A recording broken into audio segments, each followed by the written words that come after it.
My co-pilot Creed was talking to dead passengers. At 3 a.m., 30,000 feet above Kansas, Creed started offering drinks to empty seats. He couldn't see that rows 12 through 18 were vacant. I could. But he kept insisting the passengers were scared about incoming turbulence. No turbulence was forecasted. Our instruments showed clear skies. Then I remembered Flight 447. Same route, same seats, all dead 5 years ago. Creed was serving ghosts. Welcome to Verified Fear's horror family. These 11 airline horror stories will change how you see flying forever. Night shift workers reveal the most disturbing encounters at airports and aircraft. From control tower voices to bleeding suitcases. From vanishing fuel thieves to passengers who shouldn't exist. You'll never feel safe at cruising altitude again. These stories will haunt your next flight. My co-pilot Creed was talking to dead passengers at 30,000 feet. The empty seats in rows 12 through 18 were somehow filled with voices only he could hear. I'm Freya, and I've been flying commercial aircraft for United Airlines for 12 years. I've seen everything from medical emergencies to engine failures, but nothing prepared me for what happened on Flight 447 from Seattle to Miami 3 months ago. It was a typical red-eye departure, scheduled to leave SeaTac at 11:47 p.m. and arrive in Miami at 7:15 a.m. Eastern Time. The passenger load was light, only 17 souls on board, which isn't unusual for a Tuesday night flight in November. Most passengers settled in quickly, pulling blankets over their heads and dimming their reading lights within the first hour of flight. Creed had been my co-pilot for 8 months, and we worked well together. He was methodical, precise, and had an excellent understanding of weather patterns across the southern flight corridor. During our pre-flight briefing, everything checked out perfectly. Weather was clear from Washington State through Texas, with only minor headwinds that would add maybe 10 minutes to our flight time.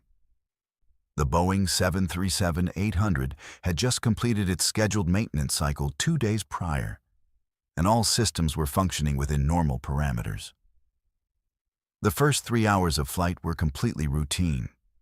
We maintained our assigned altitude of 35,000 feet, navigating around a small weather system over northern Colorado before settling into the smooth air over Kansas. I was reviewing our fuel consumption reports when I noticed Creed adjusting his headset and looking back toward the passenger cabin. At first, I thought he might be checking on a flight attendant call light or responding to some passenger request. But our cabin crew hadn't contacted the cockpit since takeoff. "Everything all right?" I asked him, keeping one eye on our navigation display. We were still 2 hours out from Miami, flying over the dark expanse of the Great Plains, with nothing but scattered farmhouse lights visible below us. Creed nodded, but continued glancing toward the cabin. Just listening to the passengers. Some of them seemed concerned about the ride getting rough.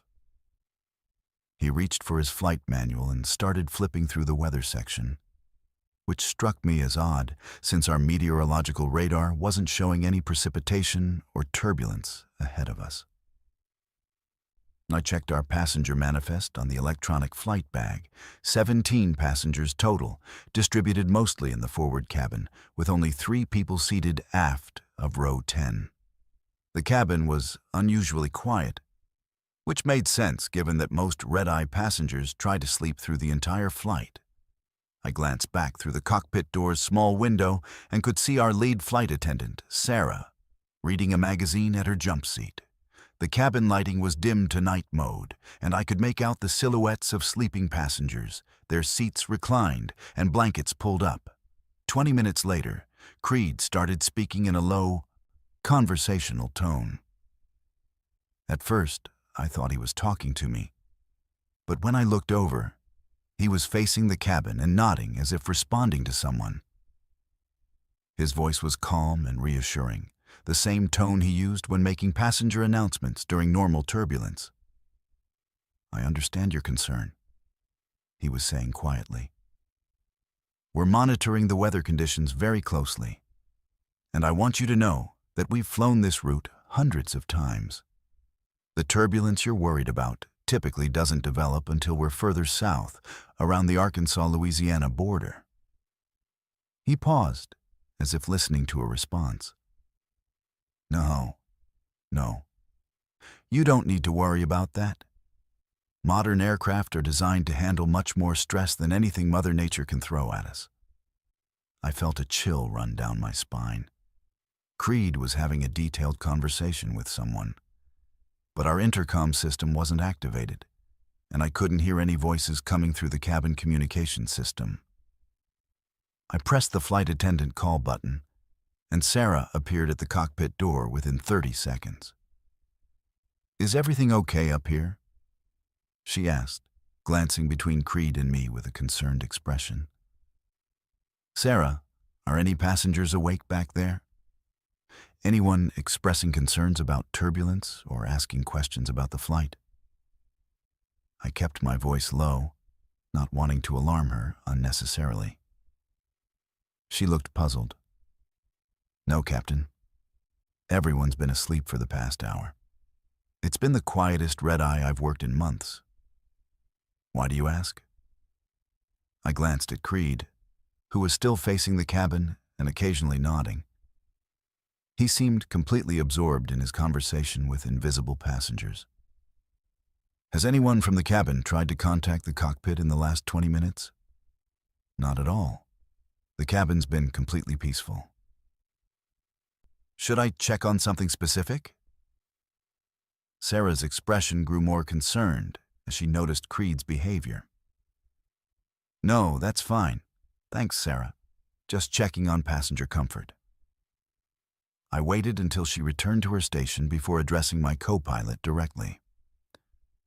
"Creed, who exactly are you talking to?" I tried to keep my voice steady and professional, but I could feel anxiety building in my chest. He turned toward me with a genuinely confused expression. "The passengers in rows 12 through 18. They're asking about the weather conditions ahead of us. Apparently, some of them have experienced severe turbulence on this route before, and they're concerned about what we might encounter over Arkansas." He gestured toward the cabin, as if the conversation was perfectly normal. I pulled up our seating chart on the electronic display. Rows 12 through 18 were completely empty. According to our passenger manifest, the furthest back anyone was seated was row 11, and that was an elderly gentleman who had been fast asleep since before we reached cruising altitude.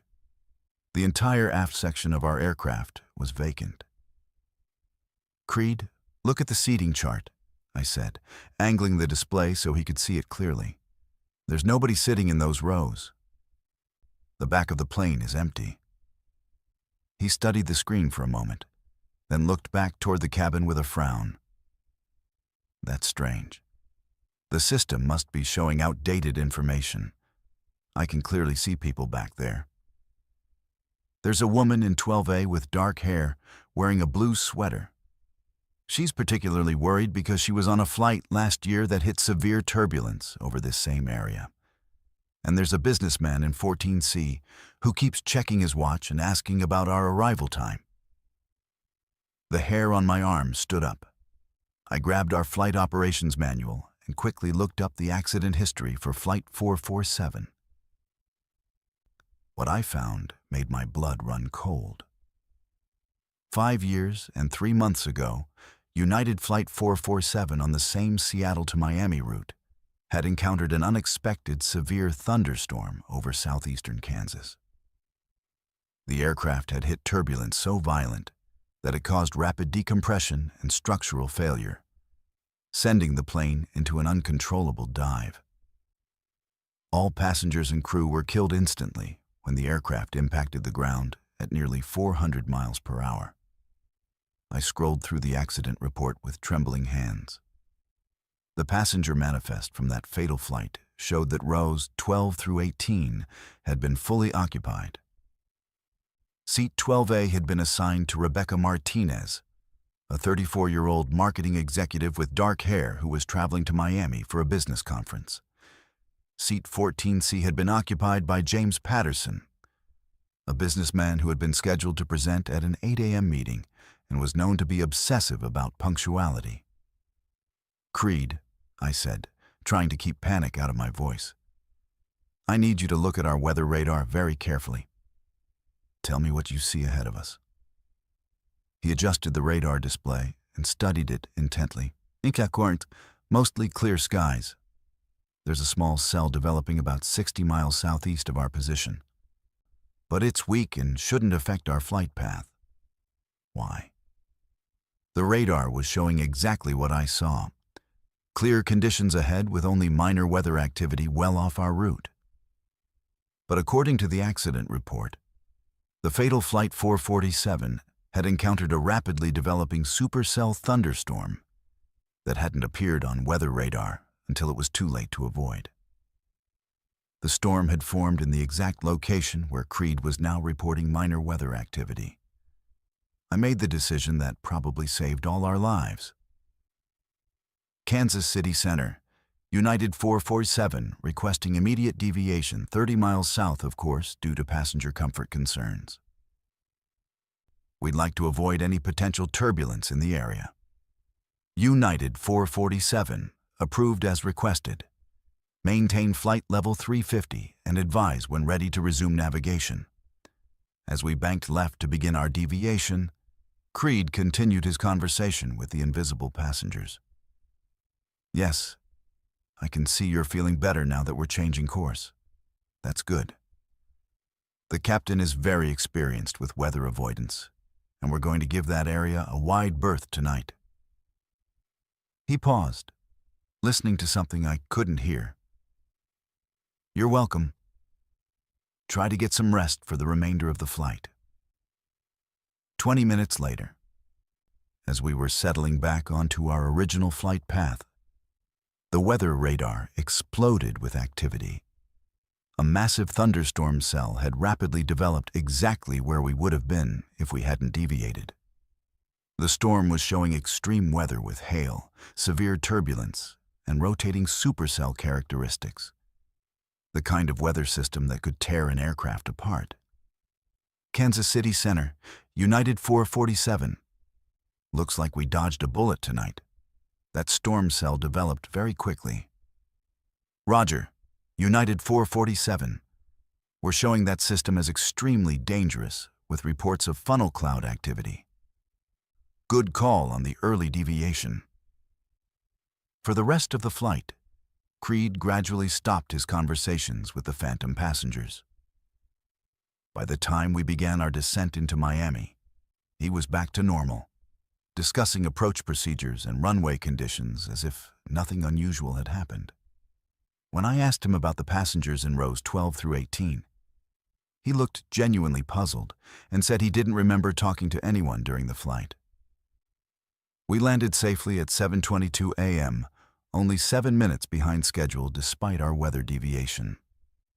As our 17 passengers deplaned, I watched carefully to see if anyone matched the descriptions Creed had given me. There was no woman with dark hair and a blue sweater, no punctual businessman checking his watch. Just 17 tired travelers who had slept through what might have been their own salvation. I never flew with Creed again after that night. Not because I doubted his flying ability, but because I understood that sometimes the dead care more about the living than we realize.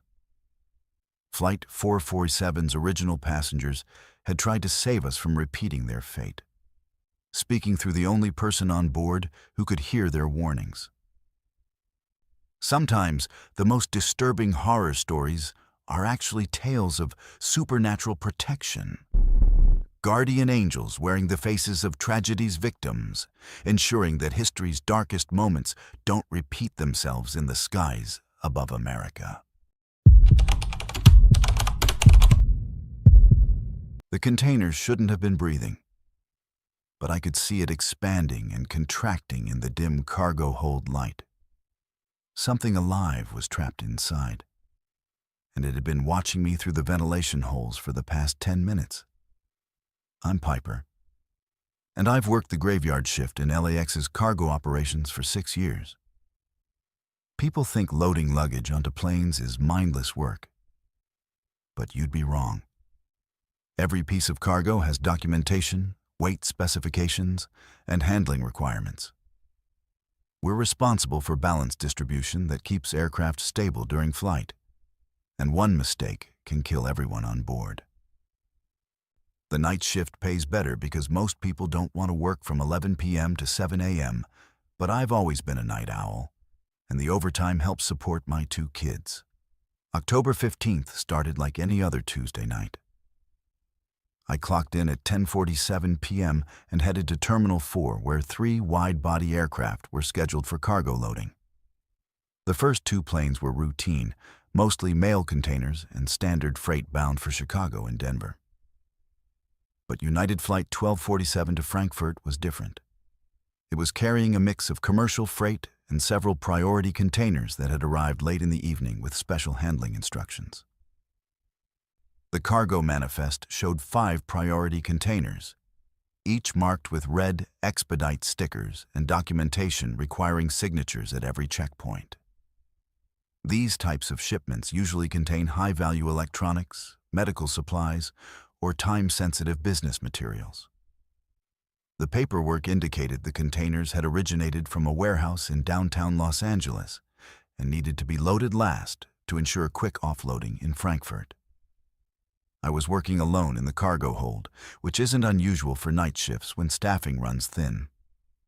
The cavernous belly of the Boeing 777 echoed with every movement, and the industrial lighting cast long shadows between the cargo nets and restraint systems. I had loaded the first 4 priority containers without incident, securing them according to the weight distribution chart, when I noticed something odd about the 5th container. It was identical to the others in size and marking. But when I grabbed the handling straps to lift it onto the cargo loader, the container felt wrong. Not just heavy, but unbalanced, as if the contents were shifting around inside. Standard freight containers are packed tightly to prevent movement during flight, so any shifting cargo is a serious safety concern.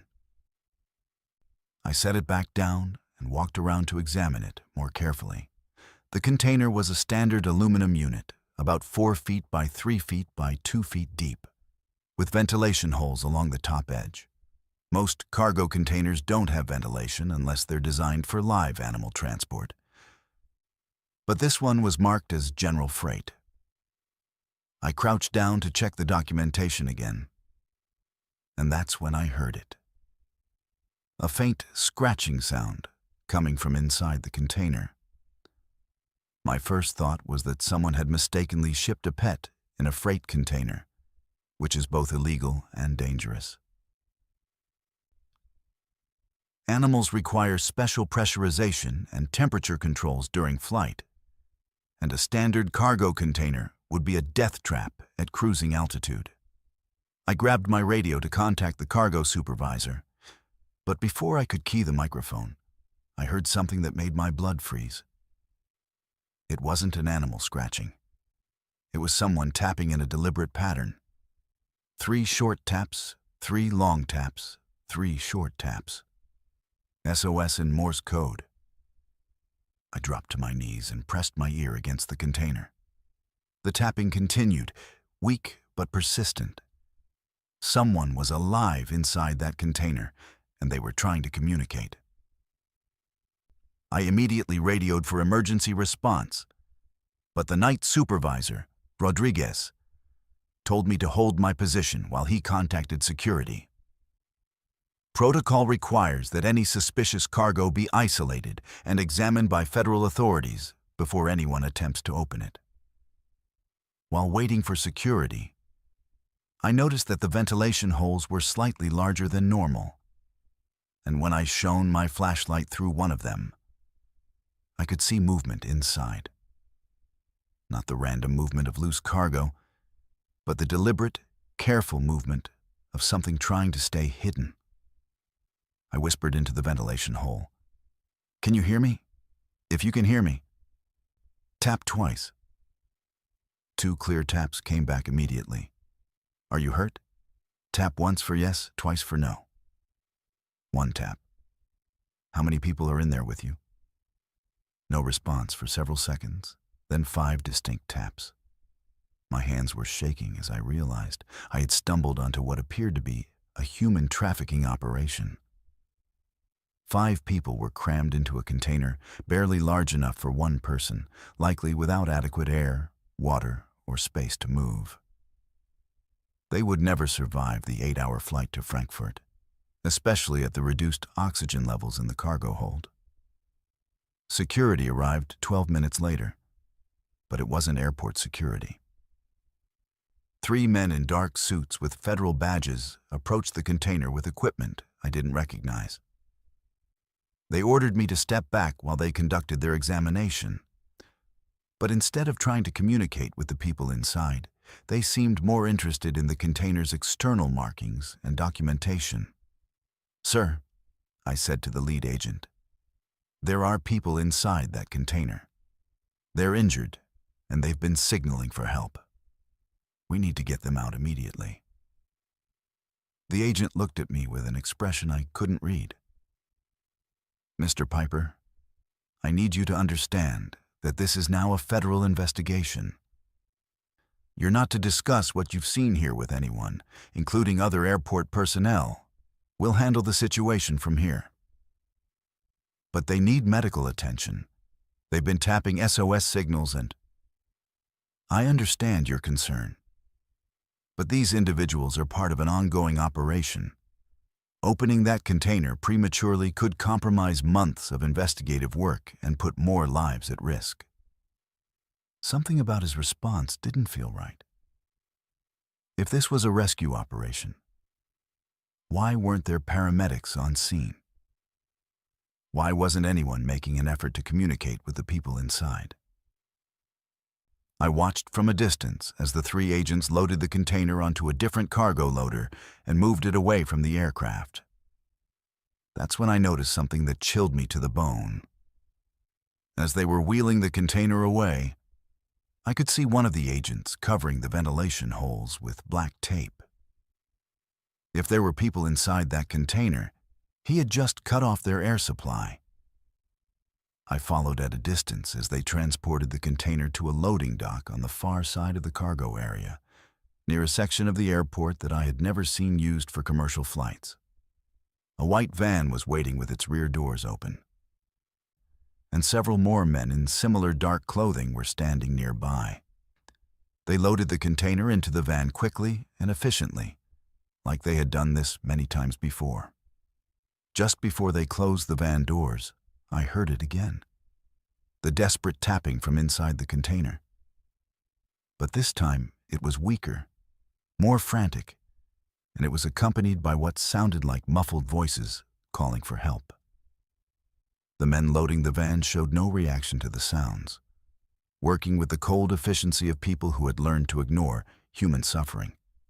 I tried to get closer to see the license plate on the van. But one of the agents spotted me and walked in my direction. I quickly pretended to be checking other cargo containers, but he approached me anyway.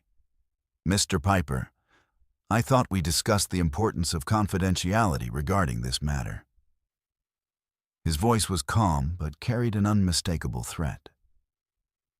I was just doing my job, checking the other containers for Flight 1247. Flight 1247 has been delayed indefinitely due to mechanical issues. Your shift supervisor has been notified that you're released early tonight. I suggest you go home, get some rest, and remember that some things are better left uninvestigated.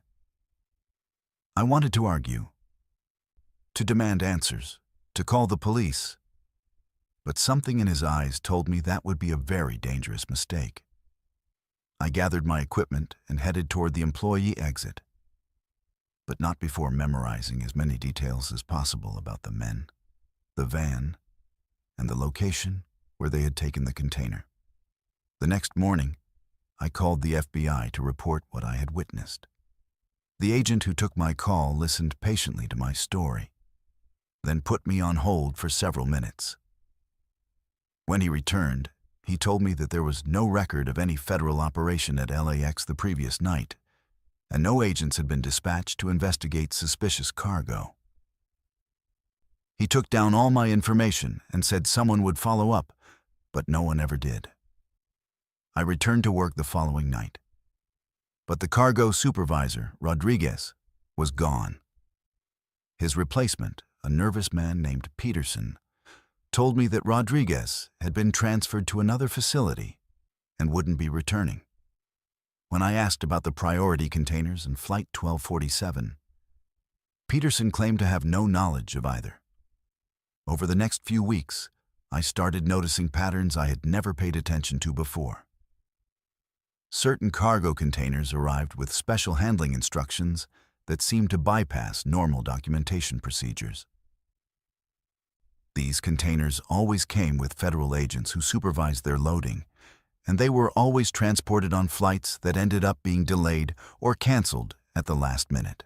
I began keeping detailed records of these incidents, noting dates, times, container markings, and the agents involved. What I discovered was a systematic operation using commercial cargo flights as cover for human trafficking. The containers were designed to keep people alive just long enough to transport them from one location to another, but never for the full duration of an international flight. The people I had heard that night were probably dead within hours of being loaded into that van. They had managed to survive long enough to signal for help, but their rescue never came because the very people who were supposed to protect them were the ones orchestrating their disappearance. I still work the night shift at LAX, but now I understand that some cargo containers carry more than freight. They carry the desperate hopes of people who trusted the wrong promises, made the wrong deals, or simply found themselves in the wrong place at the wrong time.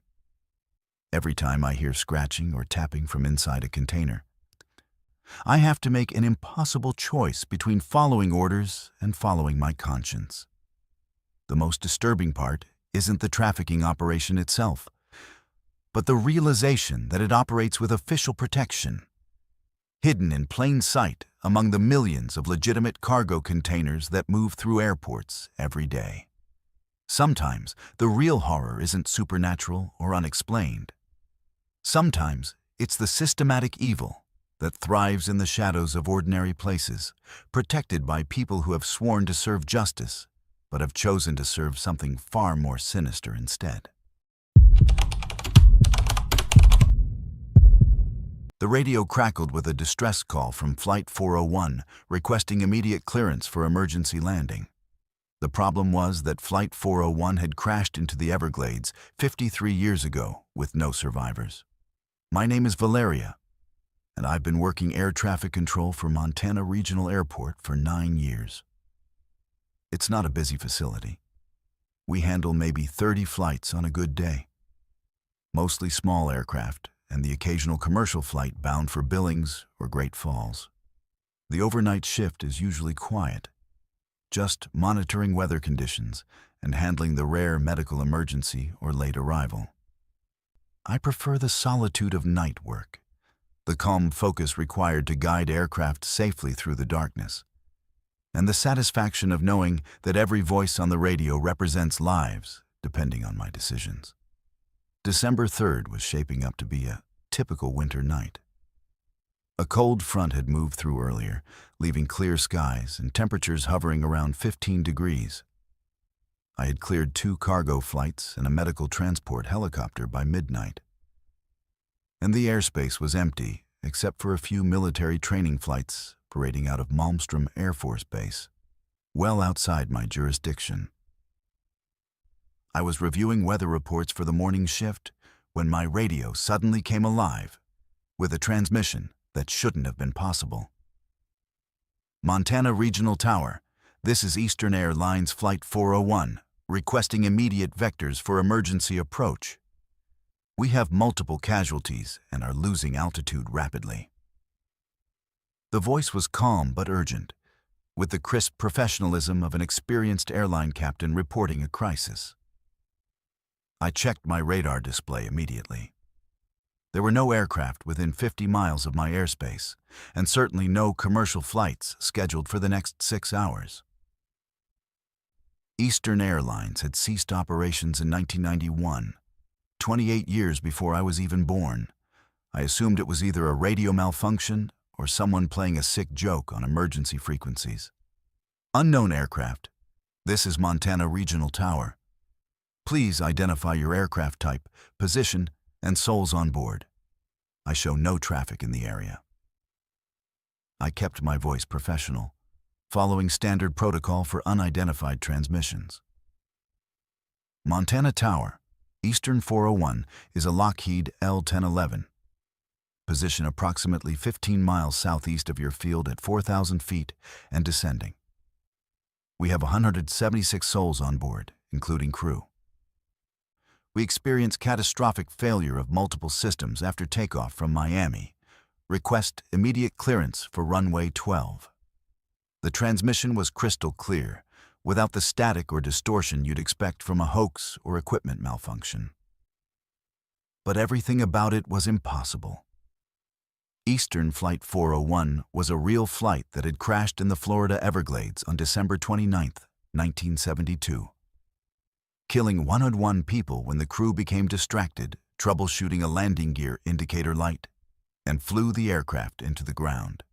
I knew about the crash because it had become a famous case study in aviation safety training. More disturbing was the fact that my radar was still showing completely empty airspace. If there really was a large aircraft 15 miles southeast of the airport at 4,000 feet, it would be clearly visible on my primary and secondary radar displays. I checked all my equipment twice, ran diagnostics on the radar system, and even called Billings Approach to confirm they weren't tracking any unidentified aircraft in the area. Negative contact on any aircraft matching that description. Billings confirmed. Are you having equipment problems up there? Before I could respond, Flight 401 transmitted again. Montana Tower. We're continuing our descent. Our navigation equipment is malfunctioning, and we're flying on visual reference only. We can see your airport lighting, but we're having difficulty determining wind direction and runway alignment. Can you provide current weather conditions? I was torn between following emergency procedures and the growing certainty that I was experiencing some kind of psychological episode. The voice on the radio sounded absolutely genuine. I could hear background noise that suggested a real aircraft cockpit, including the subtle hum of engines and the occasional beeping of warning systems. But my instruments were telling me that nothing was there. Flight 401. Current conditions at Montana Regional are winds 340 at 12 knots, visibility 10 miles, temperature -8 degrees Celsius, altimeter 3042. Be advised, I have no radar contact with your aircraft. Can you confirm your position and altitude? Roger, Montana Tower. We're showing 2,800 feet on our altimeter, but our instruments may be unreliable. We can see your runway lights clearly now. Requesting clearance to land runway 12. I made the decision to treat this as a real emergency. Even if I was having some kind of breakdown, the possibility that there was actually an aircraft in distress outweighed my concerns about my own mental state. I activated emergency protocols, alerting fire and rescue services and requesting ambulances on standby. Flight 401, you are cleared to land runway 12. Emergency equipment is standing by. Contact ground control on 121.9 after landing. Thank you, Montana Tower. We're grateful for your assistance.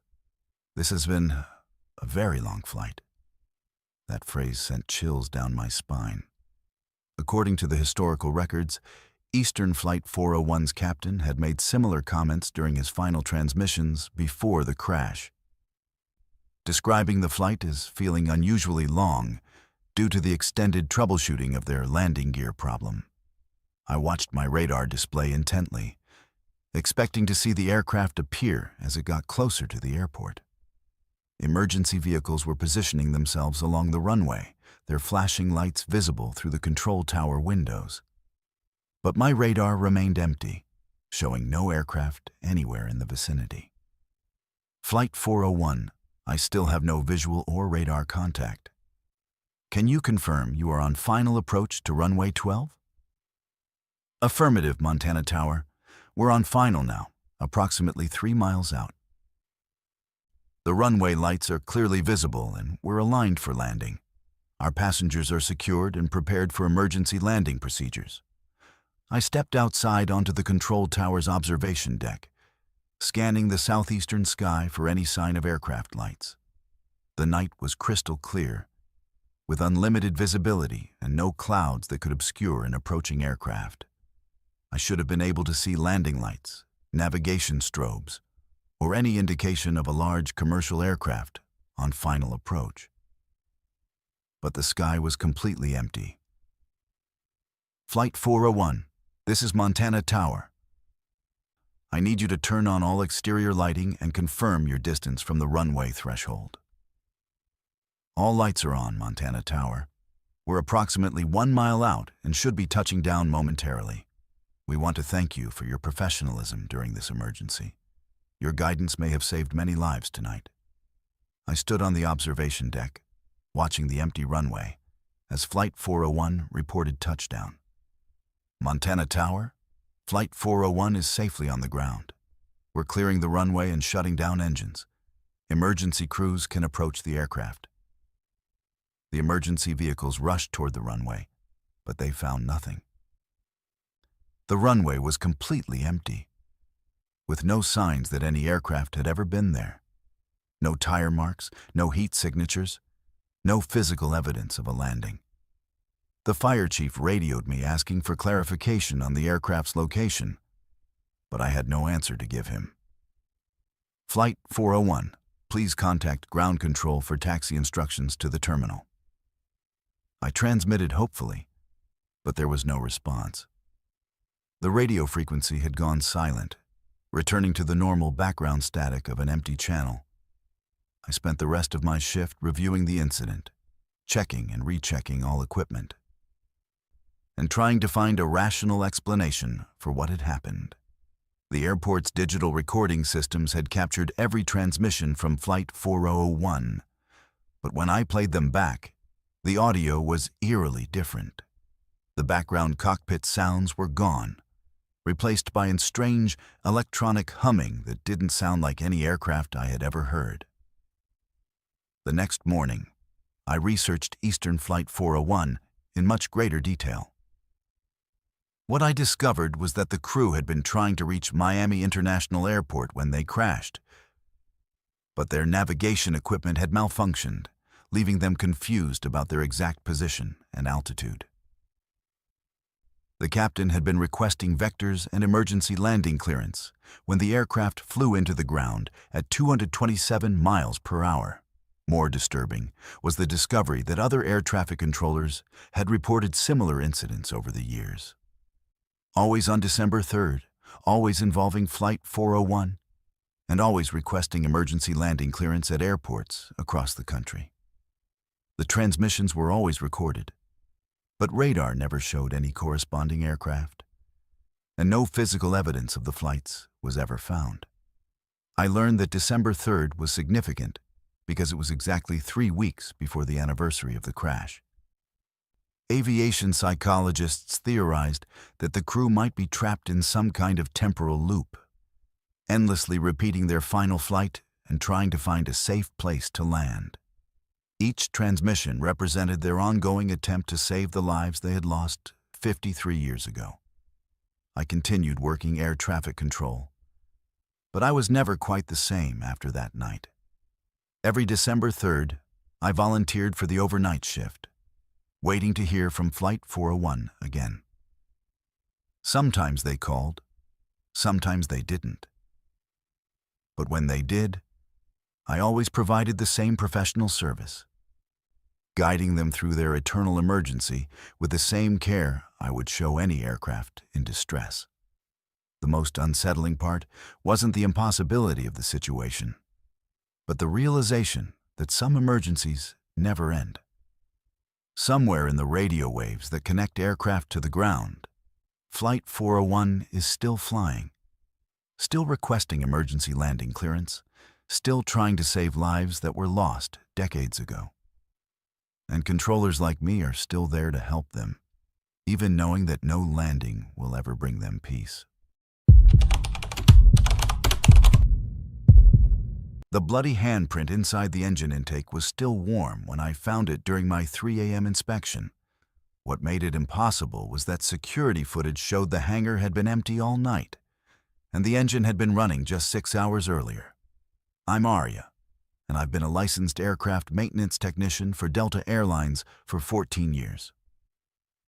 My specialty is turbofan engine inspection and repair, which means I spend most of my time crawling inside some of the most powerful and dangerous machinery ever built. A single mistake during maintenance can kill hundreds of people, so we follow strict protocols for every inspection, every repair, every component replacement. The night shift at Atlanta's Hartsfield-Jackson is where the real work happens.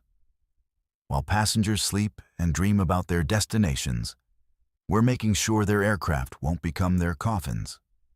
November 18th started with a routine maintenance check on a Boeing 757 that had just completed a round-trip flight to Phoenix. The aircraft had logged 847 flight hours since its last major inspection, and company policy required a detailed engine examination before it could return to service. The left engine had been reporting slightly elevated temperatures during climb out, which usually indicates minor turbine blade wear or debris buildup in the compressor section. I was working alone in Hangar 7, which isn't unusual for overnight maintenance shifts. The hangar was nearly silent, except for the hum of industrial lighting and the distant sound of ground equipment from the active ramp areas. I had completed the external inspection of both engines and was preparing to remove the intake cowling from the left power plant when I noticed something that didn't belong. At first glance, it looked like standard maintenance markings, the kind of grease pencil notations that mechanics use to indicate inspection points or component serial numbers. But when I shone my flashlight directly on the engine intake, I realized I was looking at something much more disturbing. There were handprints on the inner surface of the intake cone, clearly visible against the polished metal surface. Handprints inside an engine intake are impossible under normal circumstances. The intake cone is located deep within the engine's air inlet, and accessing it requires specialized tools and safety procedures. More importantly, these handprints appeared to be made with blood, not grease or hydraulic fluid. The prints were dark red, with clear finger ridges and palm patterns that suggested they had been pressed against the metal surface with considerable force. I immediately shut down all hangar lighting and contacted security. Company protocol requires that any evidence of sabotage or tampering be reported immediately, and bloodstains definitely qualified as suspicious circumstances. While waiting for the security supervisor, I used my portable LED work light to examine the prints more carefully. What I saw made my stomach turn. These weren't just random smears or accidental contact marks. Someone had deliberately placed both hands against the inside surface of the engine intake, pressing hard enough to leave detailed fingerprints in what appeared to be fresh blood. The prints were positioned as if someone had been trying to climb out of the engine from the inside, clawing desperately at the smooth metal walls. Security Supervisor Jenkins arrived within 10 minutes, accompanied by 2 airport police officers and a crime scene photographer. They examined the evidence carefully, taking detailed photographs and measurements of the handprints. What they found was even more disturbing than I had initially realized. "These prints are still warm," Jenkins said, using an infrared thermometer to check the surface temperature. "Whatever happened here occurred within the last few hours." He looked at me with a concerned expression. "You're certain this aircraft hasn't been operated since it arrived from Phoenix?" I checked the maintenance log again. The aircraft shut down at 9:47 p.m. after arriving on Flight 1832. The engines have been cold since then. Nobody has accessed this hangar except me, and I've been here since 2 a.m. Officer Martinez was examining the security footage on a portable monitor. "We're showing continuous coverage of this hangar from 6 p.m. tonight until now. Nobody entered or exited, except for you at 2:03 a.m. The hangar has been secured and empty for the past 5 hours." That's when Jenkins made a discovery that changed everything. Using a high-powered flashlight, he found additional evidence deeper inside the engine. There are more handprints further back, near the compressor inlet, and what looks like fabric fragments caught on the compressor blades. The fabric was dark blue, consistent with standard airline employee uniforms. Crime scene techs carefully extracted several pieces, including what appeared to be part of a name tag, with partial lettering that read, "OMAS D." The fabric showed signs of extreme heat damage and tearing that suggested violent contact with rotating machinery. "We need to check employee records for anyone named Thomas," Martinez said. "And we need to review the passenger manifest and crew roster for Flight 1832. The investigation revealed something that made everyone involved question the evidence of their own eyes. Flight 1832's crew roster included First Officer David Thomas, a 15-year veteran with an exemplary safety record. But according to the flight crew, Thomas had completed the flight normally, gone through standard post-flight procedures, and left the airport at approximately 10:30 p.m. to drive home to his apartment in Marietta. More disturbing was the discovery that David Thomas had been found dead in his apartment at 11:15 p.m., apparently from a massive heart attack. The medical examiner estimated time of death at approximately 10:45 p.m., which was 15 minutes after he had left the airport and more than 4 hours before I had discovered the handprints in the engine. "Let me understand this correctly," Detective Rodriguez said during his interview with me the next morning. "You found fresh blood evidence suggesting that someone was inside an engine that hadn't been running for over 5 hours, and that someone appears to be a pilot who died of natural causes at home 4 hours before you made the discovery." I nodded, knowing how insane it sounded. "The handprints were warm, Detective. The blood was still tacky to the touch. Whatever happened in that engine occurred recently, not hours ago." The investigation continued for 3 days, with federal aviation authorities joining local police in trying to explain the physical evidence. The DNA analysis of the blood came back as a positive match for David Thomas, confirming that it was his blood inside the engine. But toxicology reports showed no evidence of trauma or foul play in his death. He had simply suffered a massive cardiac event while sitting in his living room chair. The fabric analysis was even more puzzling. The pieces recovered from the engine compressor matched Thomas's uniform shirt, but the shirt he was wearing when his body was discovered was intact and showed no signs of damage or missing fabric. It was as if 2 versions of the same shirt existed simultaneously.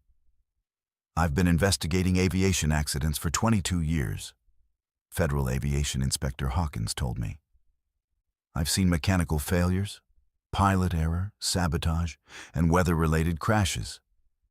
But I've never encountered physical evidence that suggests someone was inside an engine after they were already dead." The official report classified the incident as unexplained physical evidence with no safety implications for aircraft operations. The engine was completely disassembled, inspected, and rebuilt with new components before being returned to service. But the investigators never found a rational explanation for how David Thomas's blood and uniform fragments had appeared inside an engine that hadn't been running since before his death. I continued working night maintenance shifts, but I started paying attention to details I had never noticed before. Engines that had been shut down for hours sometimes showed signs of recent heat buildup. Aircraft that had been secured and empty overnight occasionally contained personal items that hadn't been there during pre-shift inspections. Most disturbing were the maintenance logs that sometimes contained entries in handwriting I didn't recognize, documenting work that had never been performed. 6 months later, I learned about similar incidents at other maintenance facilities across the country, always involving recently deceased airline personnel, always discovered during overnight shifts, and always leaving behind physical evidence that contradicted the timeline of events. The common factor was that the deceased individuals had all died suddenly while off duty, often from heart attacks or other medical emergencies. Aviation psychologists theorize that some airline personnel become so emotionally connected to their aircraft that death doesn't immediately sever their sense of professional responsibility. They continue trying to perform their duties, inspecting engines, checking systems, and ensuring aircraft safety even after their physical bodies have stopped functioning. I still work the night shift, still perform detailed engine inspections, and still find evidence that defies logical explanation. Sometimes it's handprints in impossible locations. Sometimes it's tools arranged in patterns that suggest recent use. And sometimes it's just the feeling that someone else is in the hangar with me, continuing their work in the shadows between life and death. The most disturbing realization isn't that dead airline personnel continue working after death, but that their dedication to safety extends beyond the grave. They're still trying to protect passengers, still performing inspections, still maintaining the aircraft they served in life.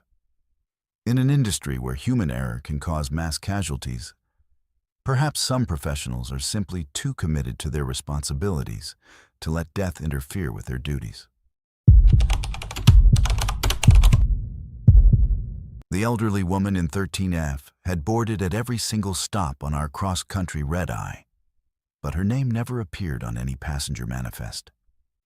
She kept whispering about crashes that hadn't happened yet, and her boarding pass was dated 37 years in the future. I'm Adeline, and I've been a senior flight attendant with American Airlines for 19 years. I've worked every type of route imaginable: short domestic hops, international long hauls, charter flights, and the dreaded red-eye runs that most crew members try to avoid. There's something uniquely challenging about overnight flights. Passengers are irritable, cabin service is minimal, and you're fighting your own circadian rhythms while trying to maintain professional composure. But the red-eyes pay well, and after nearly 2 decades in the industry, I thought I had seen every possible passenger situation. Flight 2847 from Los Angeles to Boston was scheduled as a multi-stop overnight service, with brief stops in Phoenix, Denver, and Chicago. It's not a popular routing. Most passengers prefer direct flights. But it serves smaller markets and provides connectivity for travelers willing to sacrifice convenience for lower fares. The October 31st departure was typical for this route. With maybe 60 passengers spread across a 737 configured for 149 seats. Our first unusual passenger boarded in Los Angeles during the initial boarding process. She was an elderly woman, probably in her 70s, with silver hair pulled back in a neat bun and wearing a dark blue traveling suit that looked like it belonged in the 1980s. She moved slowly down the aisle with the careful precision of someone who had flown extensively, but was no longer confident about navigating crowded aircraft. What caught my attention was her seat selection. She had chosen 13F, a window seat in what's traditionally considered an unlucky row. Most airlines skip row 13 entirely due to superstitious passengers, but American still includes it on older aircraft configurations. The woman settled into her seat quietly, declining beverages or reading materials, and spent most of the flight to Phoenix staring out the window with an expression I couldn't quite interpret. When we landed in Phoenix for our scheduled 40-minute stop, I watched carefully as passengers deplaned for the brief layover.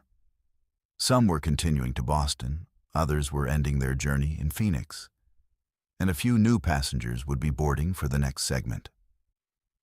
The elderly woman in 13F gathered her small handbag and deplaned along with everyone else, moving through the jet bridge with the same careful, deliberate steps she had used during boarding.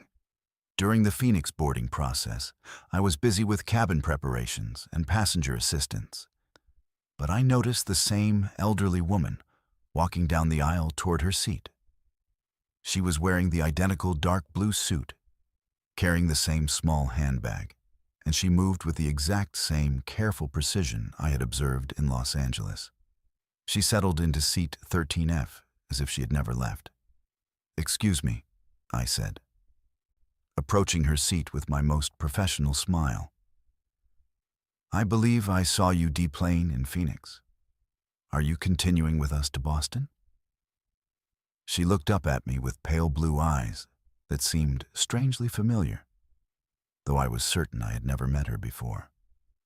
"Yes, dear. I always fly this route. It's important that I complete the journey." I checked my passenger manifest on the electronic tablet, but there was no record of anyone assigned to seat 13F for the Phoenix to Denver segment. The seat showed as available, which should have been impossible if she had a valid boarding pass. "Ma'am, could I see your boarding pass? I want to make sure your seat assignment is correct." She handed me a standard American Airlines boarding pass. But when I examined it closely, something was very wrong. The flight number was correct, AA28847, but the date printed on the pass was October 31st, 2062. The boarding pass was dated 37 years in the future. "I think there might be an error with your boarding pass," I said carefully. "The date seems to be incorrect." "Oh, that," she said with a gentle smile. "Time moves differently when you're trying to prevent something terrible. The important thing is that I'm here to help." Before I could ask her to clarify what she meant, other passengers were settling into their seats and we were preparing for departure to Denver. I made a mental note to discuss the situation with the gate agent in Denver. But for now, seat 13F was empty, according to our records, and the woman seemed harmless enough. During the flight to Denver, I found myself checking on her frequently.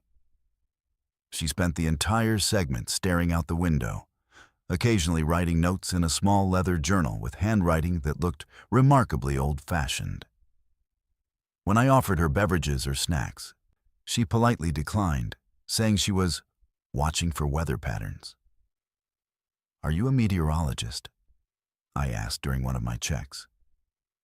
"Not exactly, dear, but I've learned to recognize the signs. There's going to be severe turbulence over the Rockies tonight, worse than the forecast indicates. The captain should consider requesting a more southerly route." I thanked her for the information, but our weather radar wasn't showing any significant activity ahead, and air traffic control hadn't issued any turbulence advisories. Still, something about her quiet confidence made me mention her concerns to Captain Morrison during my next cockpit visit. "Passenger weather advice?" He chuckled. "Well, we're always happy to listen to input, but our meteorological data looks fine for the planned route." 20 minutes later, we encountered the worst turbulence I had experienced in my 19-year career. The aircraft was thrown violently up and down, passengers were screaming, and several people were injured when the seatbelt sign came on too late to prevent them from being thrown around the cabin.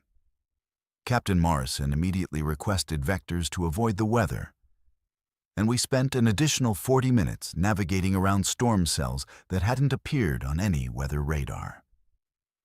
When I checked on the elderly woman during the turbulence, she was sitting calmly in seat 13F with her seatbelt fastened, showing no signs of fear or distress. "It should smooth out in about 6 minutes," she told me. "The worst cell is passing to our north now." Exactly 6 minutes later, The turbulence ended, and we returned to smooth flight conditions. We landed in Denver 43 minutes behind schedule due to the weather delay. Once again, I watched as the elderly woman deplaned with all the other passengers, moving through the jet bridge with her characteristic careful steps. And once again, during the Denver boarding process, she appeared in the aisle and settled into seat 13F for the next segment to Chicago. This time, I was prepared. "Ma'am, I need to ask you some questions about your travel arrangements. You've been boarding this flight at every stop, but your seat doesn't appear on our manifest, and your boarding pass has an impossible date." She looked at me with those pale blue eyes and said, "Adeline Marie Chen, employee number 47382, hired by American Airlines on March 15th, 2006. You've been working Flight 2847 on Halloween night for the past 4 years, haven't you?" I felt cold chills run down my spine. She knew my full name, my employee number, and details about my work history that weren't public information. "How do you know that?" "Because I've been flying this route for 37 years, trying to prevent what happened on November 1st, 1987. Flight 2847 from Los Angeles to Boston. Same route, same schedule, same flight number. It crashed during approach to Logan Airport, killing all 157 passengers and crew." I checked our historical flight database on my tablet. There had indeed been a crash involving Flight 2847 on November 1987. But the details were different from what she described. According to the records, the aircraft had encountered severe icing conditions and crashed short of the runway. But there had been only 89 people on board, not 157. "The official records are incomplete," she said, as if reading my thoughts. "They never found all the bodies, and some passengers weren't properly manifested. But I remember every name, every face, every person who died that night." "Who are you?" I asked, though I was beginning to suspect an answer I didn't want to hear. "I'm Margaret Walsh, senior flight attendant, employee number 23156. I worked this route for 12 years before the crash. I've been trying to save the passengers ever since. But I can only influence small things: weather warnings, seating changes, minor delays that might prevent the chain of events that led to the accident." I looked up employee number 23156 in the historical database. Margaret Walsh had indeed been a senior flight attendant, killed in the 1987 crash of Flight 2847. Her photograph showed a younger version of the woman sitting in seat 13F, with the same pale blue eyes and gentle smile. For the remainder of the flight to Chicago and then to Boston, Margaret continued her vigil, offering subtle warnings about weather conditions, suggesting small changes to our approach procedures, and providing information that helped us avoid several potential safety issues.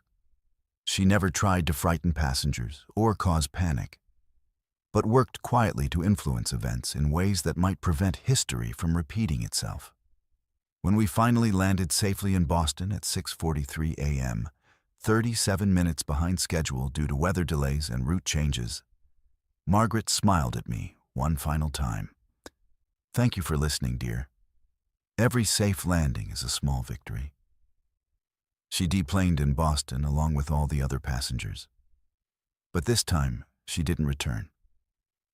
I watched through the terminal windows as she walked slowly through the gate area, her figure becoming fainter with each step until she simply faded away in the early morning light. I've continued working the red-eye routes, including Flight 2847, but Margaret never returned. Perhaps she finally accomplished what she had been trying to do for 37 years, or perhaps her influence was only needed for that one night. Either way, I learned that some passengers carry more than luggage when they board our flights. They carry the weight of unfinished business, the determination to protect others from suffering the same fate they endured, and the quiet courage to keep trying even when success seems impossible. The figure siphoning fuel from the 777 left no footprints in the fresh snow, but my truck's gauges showed 3,000 gallons missing. When I got closer with my flashlight, the person vanished like smoke, leaving behind only the smell of jet fuel and something that might have been sulfur. My name is Everly, and I've been driving fuel trucks at Denver International Airport for 11 years. It's specialized work that requires hazmat certification, security clearance, and the kind of steady nerves that come from handling highly explosive materials around multi-million-dollar aircraft. The overnight shift pays a premium because most fuel deliveries happen during aircraft turnaround periods when passengers aren't boarding, and the reduced air traffic allows for safer ground operations. I've always found something meditative about the work, the precise calculations, the careful connections, the knowledge that every gallon I pump might be the difference between a safe flight and an empty tank over the Rocky Mountains. January 14th brought the kind of blizzard that shuts down most of Colorado. By 2 a.m., the airport was operating at minimal capacity with only essential flights maintaining schedules. The snowfall was so heavy that ground crews could barely keep the runways clear, and visibility was reduced to less than a quarter mile. I was assigned to fuel 3 aircraft that were scheduled for early morning departures once the storm passed. A United 737 bound for Chicago, an American 757 headed to Frankfurt, and a Southwest flight that would eventually make its way to Phoenix. The American 757 was parked at Gate A23, isolated from the main terminal complex due to ongoing construction work. It was a newer aircraft, capable of carrying nearly 300 passengers and requiring approximately 47,000 gallons of fuel for the transatlantic flight to Germany. The fueling process for a wide-body aircraft is complex and time-consuming, involving multiple connections, pressure checks, and safety protocols that can't be rushed regardless of weather conditions. I had completed fueling the United 737 without incident and was making my way across the tarmac to the 777 when I noticed something unusual through the swirling snow. There appeared to be someone near the aircraft's fuel ports, but no other ground personnel were scheduled to be working in that area. Airport security protocols require that fuel trucks be accompanied by certified personnel during all operations, and unauthorized individuals near fuel systems represent both security and safety risks. As I drove closer, I could make out a figure in what looked like standard airport ground crew clothing, dark coveralls, and a reflective vest. The person was working methodically around the aircraft's fuel system, but something about their movements seemed wrong. They were too fluid, too precise, like someone who had performed the same actions thousands of times without ever having to think about the individual steps. I parked my fuel truck about 50 feet away and activated the emergency flashers, following standard protocol for approaching an unknown situation involving fuel systems. The figure appeared to be connecting some kind of equipment to the aircraft's fuel ports, but I couldn't identify the machinery from a distance. More concerning was the fact that I could see fuel flowing from the aircraft, creating a stream that should have been clearly visible in the snow, but somehow wasn't leaving any trace on the ground. "Hey," I called out, stepping down from the cab of my truck.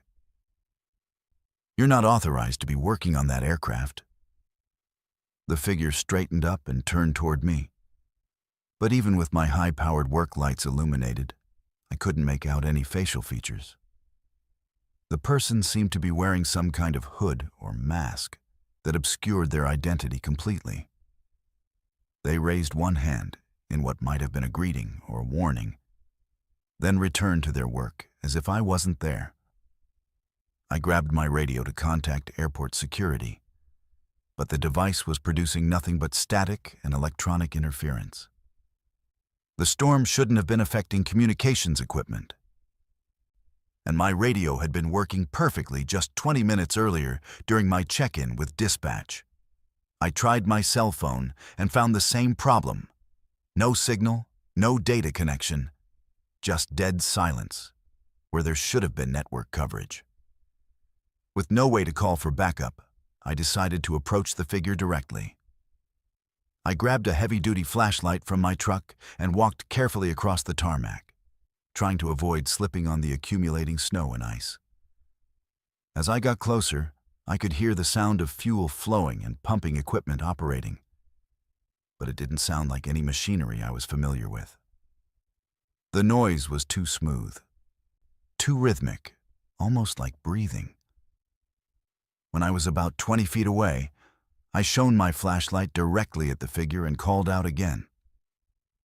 "Sir, you need to step away from that aircraft immediately. You're in violation of federal aviation security regulations." That's when I realized something that made my blood run cold. The person was indeed draining fuel from the 777, but the fuel wasn't pooling on the ground or flowing into any visible container. It was simply disappearing, vanishing into the air, as if it was being consumed by something I couldn't see. More disturbing was the fact that despite walking through fresh snow that was already several inches deep, the figure had left no footprints leading to or around the aircraft. I looked back at my own path and could clearly see the deep impressions my boots had made in the snow, along with the tire tracks from my fuel truck. But the area around the aircraft showed no sign that anyone had been walking there. It was as if the figure was floating above the ground, working on the fuel system without ever making physical contact with the tarmac. "Who are you?" I shouted, my voice barely audible over the wind and snow. "What are you doing to that aircraft?"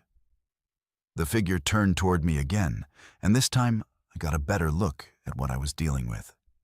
It definitely wasn't human. The proportions were wrong, too tall, too thin, with movements that suggested joints bending in directions that human anatomy doesn't allow. The face was completely obscured by what I had initially thought was a hood, but now realized was simply an absence of features, like looking into a void shaped roughly like a human head. I fumbled for my flashlight's high-intensity setting and hit the figure with a full 3,000 lumen beam. The light passed right through whatever I was looking at, creating no shadow and apparently causing no discomfort or reaction. The thing continued working on the fuel system as if I wasn't there, as if my presence was no more significant than the falling snow. That's when I noticed my fuel truck's gauges. When I had parked 50 feet away, my tanks were showing 8,847 gallons of Jet A fuel remaining after the United 737 fueling operation. Now the gauges were reading 5,761 gallons, meaning that somehow over 3,000 gallons had disappeared from my truck without any visible transfer lines or pumping operations. I ran back to my truck and tried the engine, desperate to get away from whatever was happening near the 777. The diesel engine turned over, but wouldn't start, even though it had been running perfectly when I parked. All my electrical systems were functioning, but something was preventing the engine from firing. I was stranded in a blizzard with a non-human entity that was apparently stealing fuel through some method that defied physical laws. Looking back at the aircraft, I could see that the figure had finished whatever it was doing and was moving away from the 777. But instead of walking, it seemed to be dissolving into the storm, becoming less solid with each step until it was indistinguishable from the swirling snow. Within moments, there was no sign that anything had ever been there. My truck's engine started immediately once the figure disappeared, and my radio crackled back to life with normal airport communications traffic. I contacted security and reported the incident. But by the time they arrived at Gate A23, the only evidence was the missing fuel from my truck and a strong smell of jet fuel mixed with something else. Something that reminded me of sulfur or burning electrical components. The 777 was thoroughly inspected before its scheduled departure. and maintenance crews found that all fuel systems were intact and functioning normally.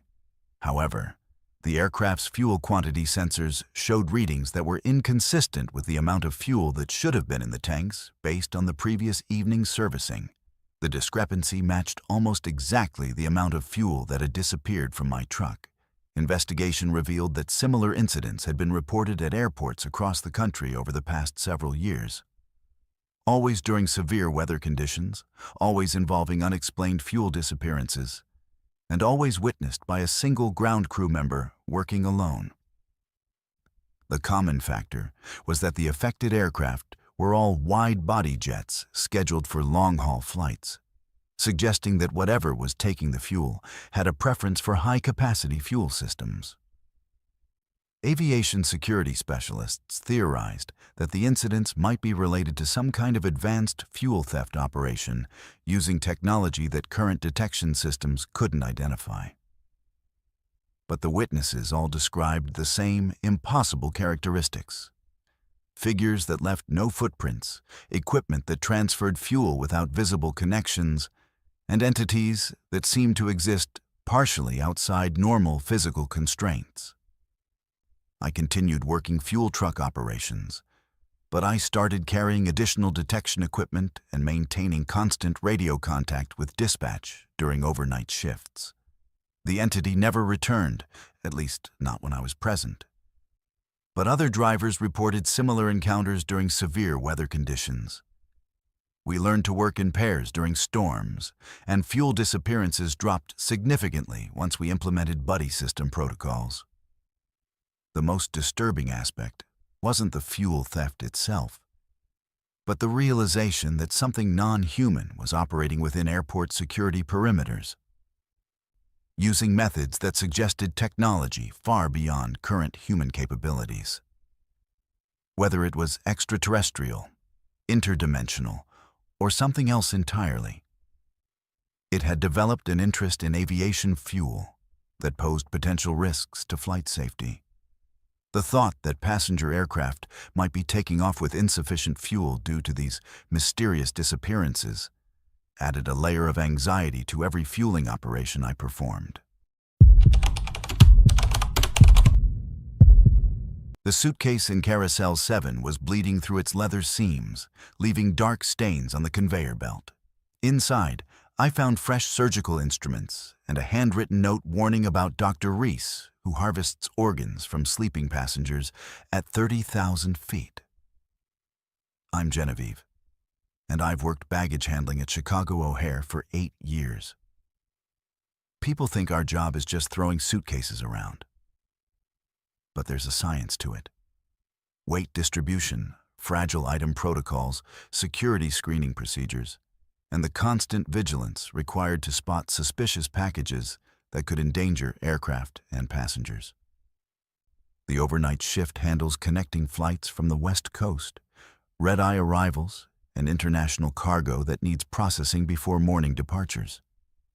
It's demanding work that requires attention to detail, because one mishandled bag can mean the difference between a passenger making their connection and missing a crucial business meeting or family emergency.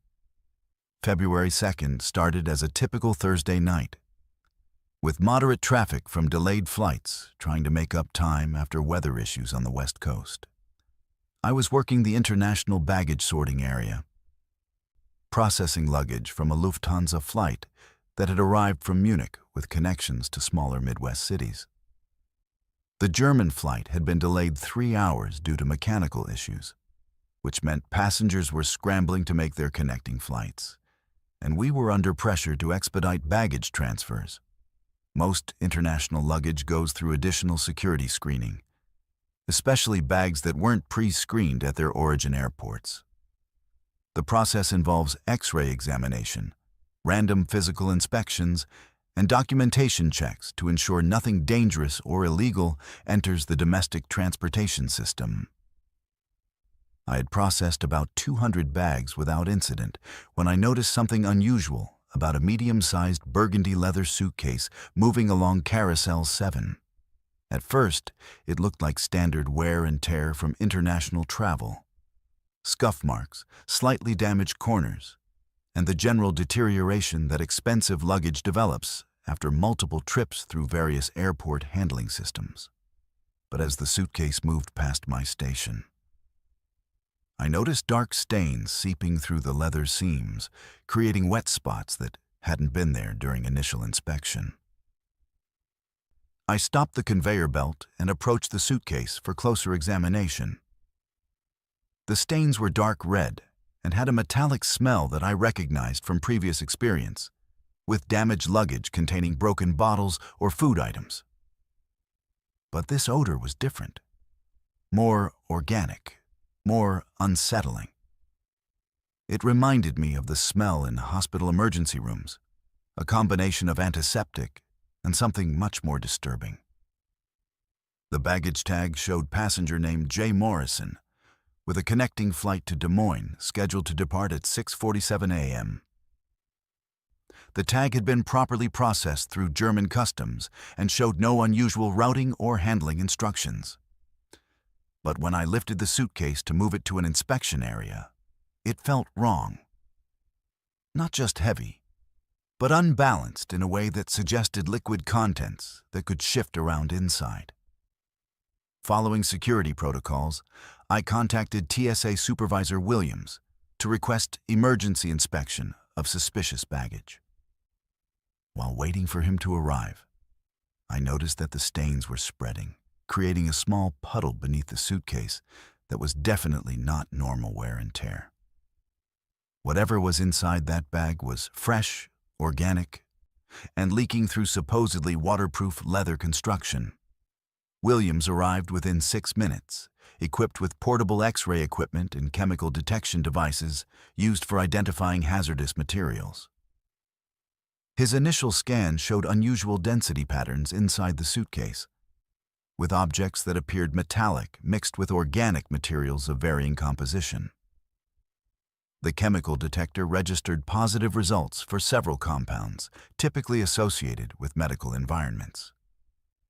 "We need to open this immediately," Williams said, pulling on protective gloves and preparing sterilized cutting tools. The chemical readings suggest biological materials that could pose health risks. The suitcase wasn't locked, which struck me as odd for international travel containing valuable items.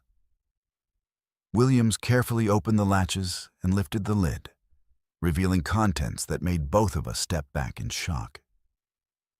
The interior was lined with medical-grade plastic sheeting, and it contained what appeared to be a complete set of surgical instruments, along with several sealed containers holding what looked like human tissue specimens.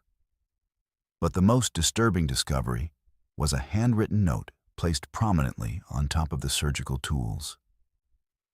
Written in precise block letters, it read, "Warning, Dr. Jamie Reese, seat 14A on connecting flights, harvests organs from sedated passengers during overnight flights, operates with accomplice flight attendant Princeton Rhodes. Victim selected based on blood type compatibility. Evidence collection in progress. Contact FBI immediately." Williams immediately called federal authorities while I secured the area and documented the scene with photographs.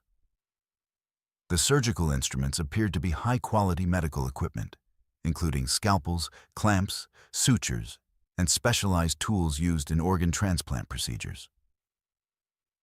The tissue containers were labeled with blood type information and dates suggesting recent collection. "We need passenger manifests for all connecting flights involving anyone named Jamie Reese or Princeton Rhodes," FBI agent Martinez said when she arrived 30 minutes later. "And we need to identify the owner of this suitcase immediately." The investigation revealed disturbing information about both individuals mentioned in the warning note. Dr. Jamie Reese was indeed a licensed surgeon who frequently traveled on red-eye flights, ostensibly for medical conferences and consultation work. Princeton Rhodes was a flight attendant with American Airlines who had worked multiple routes involving Dr. Reese's travel schedule over the past 18 months.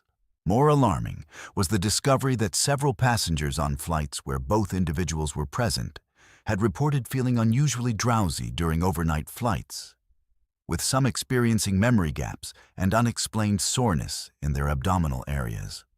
Medical examinations of these passengers revealed small incision scars that were consistent with laparoscopic surgical procedures. The passenger listed as J. Morrison doesn't exist, Agent Martinez informed me during her follow-up interview. The passport and identification documents associated with that baggage tag are sophisticated forgeries. Someone went to considerable trouble to get this evidence into the transportation system where it would be discovered.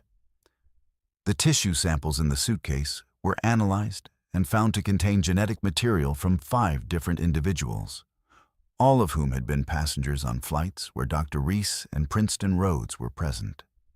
The surgical instruments contained trace amounts of sedative drugs typically used in anesthesiology, along with DNA evidence linking them to the same passengers. Federal authorities arrested both Dr. Reese and Princeton Rhodes based on the evidence found in the mysterious suitcase.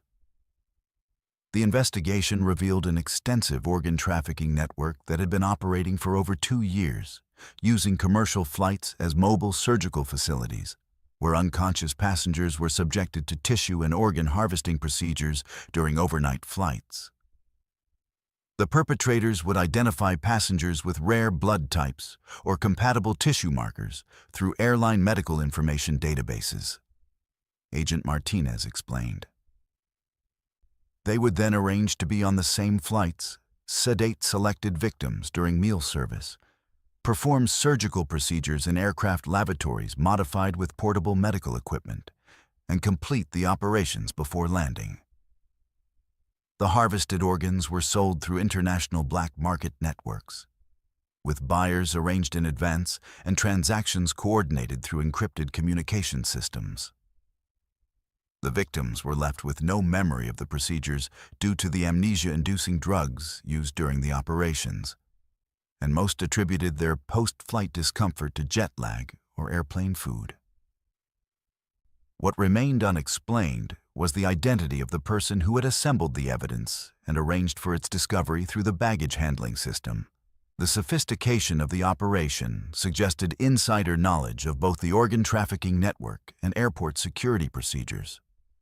The mysterious whistleblower had managed to collect incriminating evidence, create false documentation, and ensure the suitcase would be discovered during routine security screening. Someone with access to medical facilities, airline operations, and federal identification systems put this evidence package together, Agent Martinez said. But we may never know who it was, and frankly, we're grateful they did. The case led to enhanced security screening for medical equipment on commercial flights and new protocols for monitoring passenger medical distress during overnight flights. But it also revealed how commercial aviation systems could be exploited by criminal organizations willing to use the enclosed, isolated environment of aircraft for illegal activities that would be impossible to conduct in traditional ground-based facilities. I continued working baggage handling, but with a new understanding of how luggage could contain evidence of crimes that occurred thousands of miles away and tens of thousands of feet above the ground. Every suspicious stain, every unusual odor, every bag that felt wrong became a potential indicator of criminal activity that extended far beyond simple customs violations or contraband smuggling. The most unsettling realization was that passenger aircraft, with their captive audiences and limited escape options, could serve as perfect venues for criminal activities that relied on victim isolation and the inability to seek immediate help. The thought that medical procedures were being performed on unconscious passengers in aircraft lavatories added a new dimension of horror to the routine experience of commercial air travel. The passengers screaming silently behind the aircraft windows shouldn't have been there because the flight manifest showed the plane was empty, but I could see their terrified faces pressed against the glass, all pointing frantically at the ice formations I was supposed to remove. I'm Anastasia, and I've been working aircraft de-icing operations at Minneapolis-St. Paul International Airport for 7 years. It's specialized work that requires certification in chemical handling, aircraft systems knowledge, and the ability to work in extreme weather conditions that would shut down most other airport operations. Minnesota winters are brutal, with temperatures dropping to -30 and wind chills that can kill exposed skin in minutes. But aircraft still need to fly, and that means someone has to climb into a bucket lift at 4 in the morning to spray heated glycol solution on wing surfaces and engine intakes, while blizzards rage around them. March 8th brought one of the worst late-season storms I had ever worked in. The temperature was hovering at -18 degrees Fahrenheit, with winds gusting up to 45 miles per hour and snow falling so heavily that visibility was reduced to less than 50 feet. Most airlines had canceled their morning departures. But Northwest Flight 255 was scheduled to attempt takeoff at 6:30 a.m. once the storm passed. And company policy required that the aircraft be de-iced within 1 hour of departure, regardless of weather conditions. The Boeing 727 was parked at Gate G14, isolated from the main terminal due to ongoing runway construction. It was an older aircraft that Northwest used primarily for cargo operations and charter flights, though this particular flight was listed as a passenger service to Detroit with connections to several East Coast destinations. The aircraft had been sitting overnight in accumulating snow and ice, requiring a complete de-icing treatment of all flight surfaces before it could safely attempt takeoff. I was working alone in the de-icing truck, which isn't unusual for overnight operations when staffing is reduced due to weather conditions. The truck's heated cab provided protection from the wind and snow, but the actual de-icing work required me to operate the boom arm and spray equipment while exposed to the full force of the storm. The glycol solution had to be heated to specific temperatures and applied in precise patterns to ensure complete ice removal without damaging aircraft surfaces. As I positioned the truck near the 727's starboard wing, I noticed something unusual about the aircraft's interior lighting. Most empty aircraft are kept in minimal power mode overnight, with only essential systems activated and cabin lighting turned off to conserve battery power. But Flight 255 had most of its cabin lights on, and I could see movement through the passenger windows that suggested people were on board. I checked my work order again to confirm the aircraft's status. According to the de-icing request, Flight 255 was an empty positioning flight that would pick up passengers in Detroit for the continuation to Washington, D.C. There should have been only the flight crew on board, and they would normally be in the cockpit completing pre-flight preparations rather than moving around the passenger cabin. I extended the boom arm to begin de-icing the wing surface when I got a clear view through the aircraft's windows. What I saw made me stop the glycol flow immediately and stare in disbelief. The passenger cabin was full of people, but they weren't sitting in their seats normally. They were all pressed against the windows, looking out at me with expressions of absolute terror. Their mouths open as if they were screaming, though I couldn't hear any sound through the aircraft's insulation. Every visible passenger was pointing frantically at something on the wing's surface, gesturing urgently as if trying to warn me about a critical safety issue. Their faces showed pure panic, the kind of expression people have when they know they're about to die, and there's nothing they can do to prevent it. Men, women, children, all pressed against the windows in desperate attempts to communicate something vital. I aimed my work lights at the wing surface they were pointing toward, and immediately saw what had them terrified. The ice formation on the wing wasn't normal. Instead of the typical uniform coating that develops during overnight exposure, the ice had formed in patterns that looked almost organic, like crystalline growths that resembled branching blood vessels or neural networks. The formations were concentrated around the wing's fuel tanks and extended toward the engine mounting points in ways that could interfere with critical flight systems. More disturbing was the fact that the ice formations appeared to be moving, growing, and shifting even as I watched. Ice doesn't behave that way under normal conditions. It forms gradually and remains static until removed by heat or mechanical action. But these crystalline structures were actively expanding, creating new branches and connections that threatened to penetrate the aircraft's fuel lines and control cables. I immediately radioed the Airport Operations Center to report unsafe ice conditions on Flight 255. But my radio produced only static and electronic interference. The storm shouldn't have been affecting communications equipment, and my radio had been working perfectly during my earlier check-in with dispatch. I tried my cell phone and found the same problem. No signal, no data connection, just dead silence where there should have been network coverage. With no way to contact ground control, I decided to approach the aircraft directly to warn the flight crew about the dangerous ice formations. I climbed down from the de-icing truck and walked carefully across the tarmac, fighting against wind gusts that threatened to knock me over. As I got closer to the 727, I could see the passengers more clearly through the windows, and what I saw defied rational explanation. The people inside the aircraft were wearing clothing styles from different decades: 1970s business suits, 1980s casual wear, 1990s fashion trends. It was as if passengers from multiple flights spanning 20 years had somehow been combined in a single aircraft. But they were all exhibiting the same behavior, pointing at the wing formations and trying desperately to communicate warnings about the ice conditions. When I reached the aircraft's boarding door, I pounded on the metal surface and shouted for the flight crew. The door was locked from the inside, which is standard security procedure. But I could hear sounds from within the aircraft that didn't match normal pre-flight activities. Instead of the usual crew communications and equipment checks, I could hear what sounded like dozens of voices calling out in distress, overlapping conversations in multiple languages, and the general cacophony of panic. I walked around to the cockpit windows and tried to get the attention of the flight crew. But the cockpit appeared to be empty. The pilot and co-pilot seats were vacant, and none of the instrument panels showed the normal activity patterns of pre-flight preparation.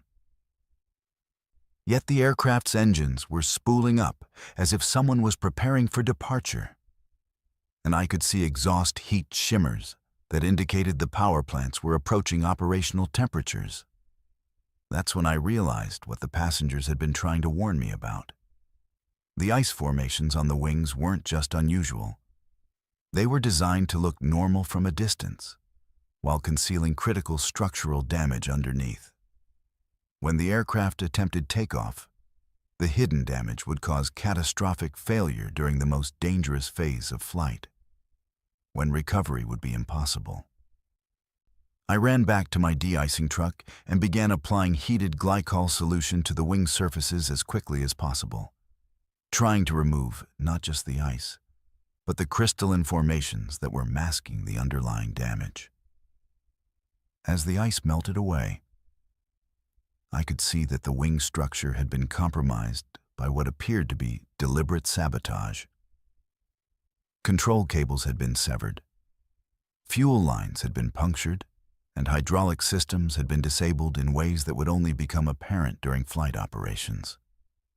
The heated glycol was working, dissolving the ice formations and revealing the extent of the sabotage.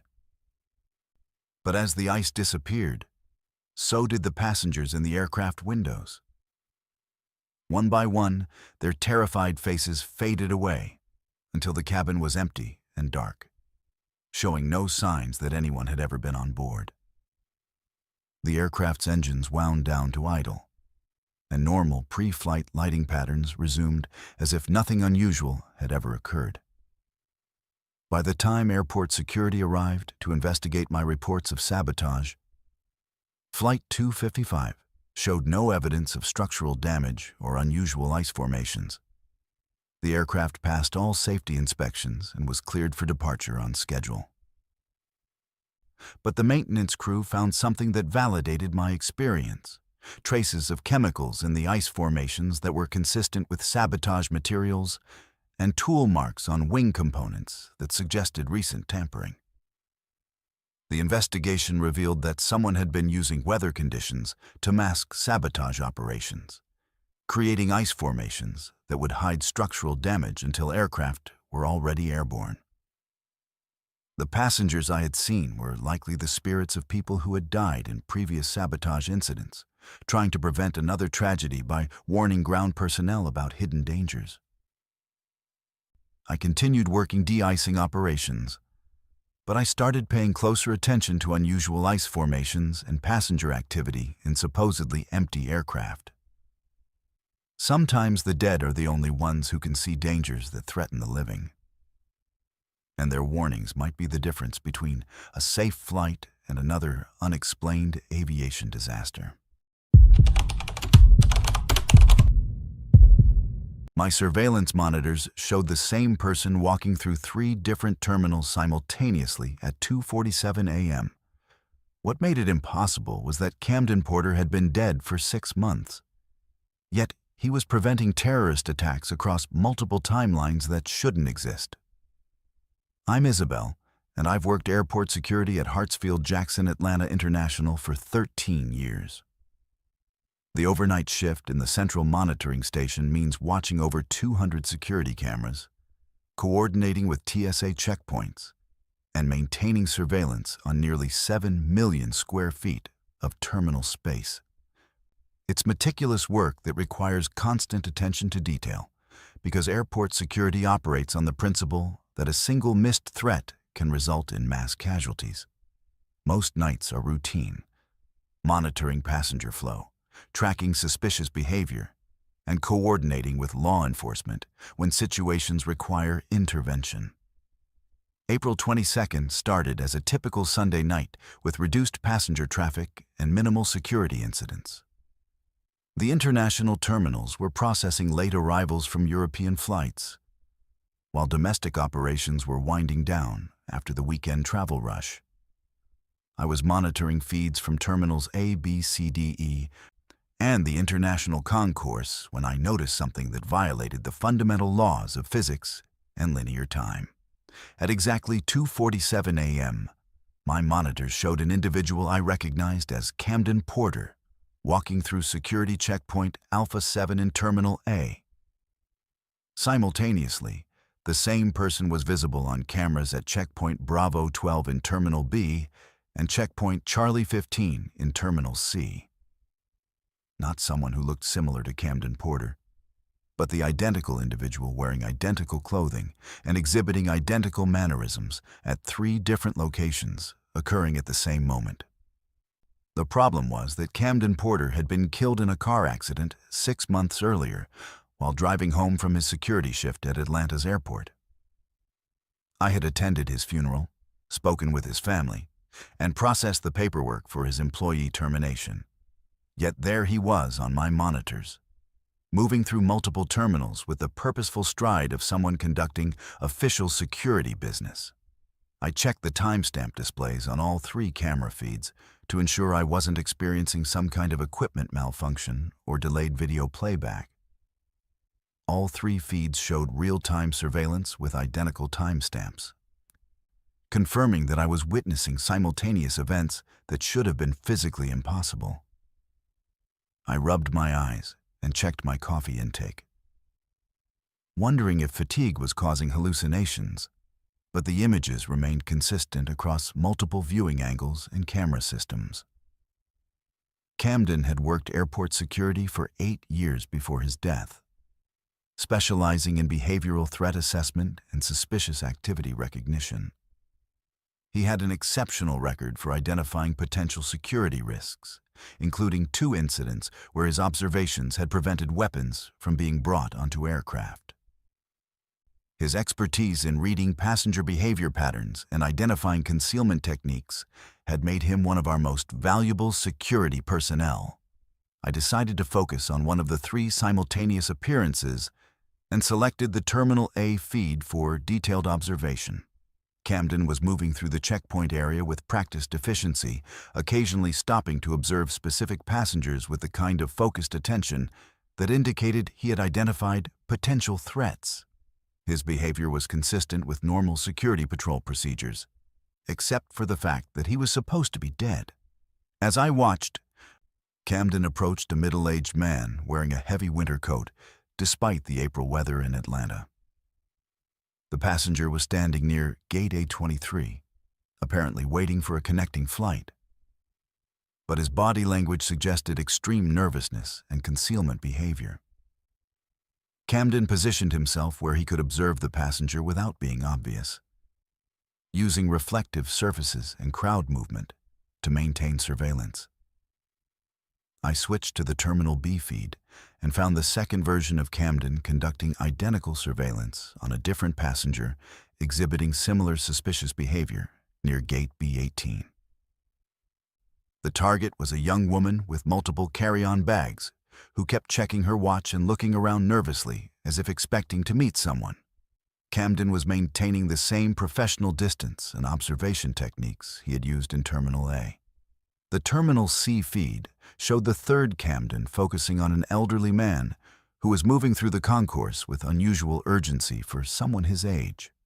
The man was carrying a small briefcase and kept checking his phone while avoiding eye contact with security personnel and fellow passengers. All three suspicious individuals were displaying classic indicators of terrorist activity or weapons concealment. I immediately contacted airport police to report the suspicious passengers. But when I tried to explain that I had identified them through surveillance by a deceased security guard who was simultaneously present in 3 terminals, the dispatcher questioned my mental state and suggested I take a break from monitoring duties. I realized that I needed to focus on the potential threats rather than the impossible circumstances of their discovery. Dispatch. This is Central Monitoring. I have 3 suspicious individuals exhibiting threat behavior in Terminals A, B, and C, requesting immediate response teams for behavioral assessment and possible weapons screening. I provided detailed locations and descriptions without mentioning Camden's involvement. Response teams were dispatched to all 3 locations, and what they found validated Camden's threat assessments. The man in Terminal A was carrying components for an improvised explosive device concealed in his winter coat lining. The woman in Terminal B had disassembled firearm parts, distributed among her multiple bags. The elderly man in Terminal C was transporting chemical precursors for poison gas attacks in his briefcase. All 3 individuals were arrested simultaneously, and subsequent investigation revealed they were part of a coordinated terrorist cell, planning to conduct attacks on multiple aircraft departing Atlanta at different times throughout the night. The timing and coordination of their activities suggested extensive planning and inside knowledge of airport security procedures. How did you identify all 3 suspects at the same time? FBI agent Harrison asked during his interview with me the following day. The behavioral indicators were subtle, and they were operating in different terminals with no apparent connection to each other. I struggled to explain that a dead security guard had somehow appeared in 3 locations simultaneously to point out the threats, knowing that such an explanation would end my career and probably result in psychological evaluation. I noticed suspicious behavior patterns during routine surveillance monitoring. The individuals were all exhibiting classic concealment indicators. Your threat identification was remarkably accurate and may have prevented multiple aircraft from being destroyed in flight, Agent Harrison said. The suspects were planning to conduct synchronized attacks on flights departing between 4 a.m. and 6 a.m., with an estimated casualty count of over 800 people. The investigation revealed that the terrorist cell had been planning their attacks for over a year, studying airport security procedures and identifying vulnerabilities in the overnight shift operations. They had specifically chosen the April 22nd date because historical data showed reduced security staffing and passenger traffic that would make their activities less likely to be detected. What the investigators never learned was that Camden Porter had somehow transcended death to continue protecting the airport he had served in life.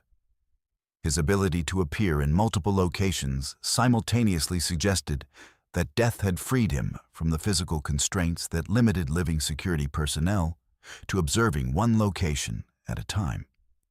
Over the following months, I continued to see Camden on my surveillance monitors during overnight shifts, always focusing on legitimate security threats and always maintaining the professional standards he had exhibited during his living career.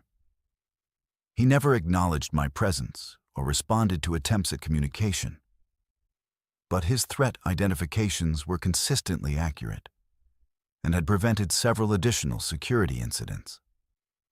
I learned that other overnight security personnel had reported similar experiences with deceased colleagues who continued performing their duties after death. The phenomenon seemed to be limited to security workers who had died while still actively employed at the airport, suggesting that their sense of professional responsibility transcended physical death. The most remarkable aspect was Camden's apparent ability to observe multiple timelines or probability streams simultaneously, identifying threats that existed across different potential realities. His simultaneous appearances in 3 terminals suggested that he was operating outside normal temporal constraints, possibly observing all possible outcomes and focusing on scenarios where intervention was necessary. I never reported the supernatural aspects of my security work, but I continued to trust Camden's threat assessments and alert response teams whenever he identified suspicious individuals. His post-mortem security work saved hundreds of lives and prevented multiple terrorist attacks that would have devastated commercial aviation. Sometimes, the most effective security personnel are those who care too much about protecting innocent lives to let death interfere with their duties.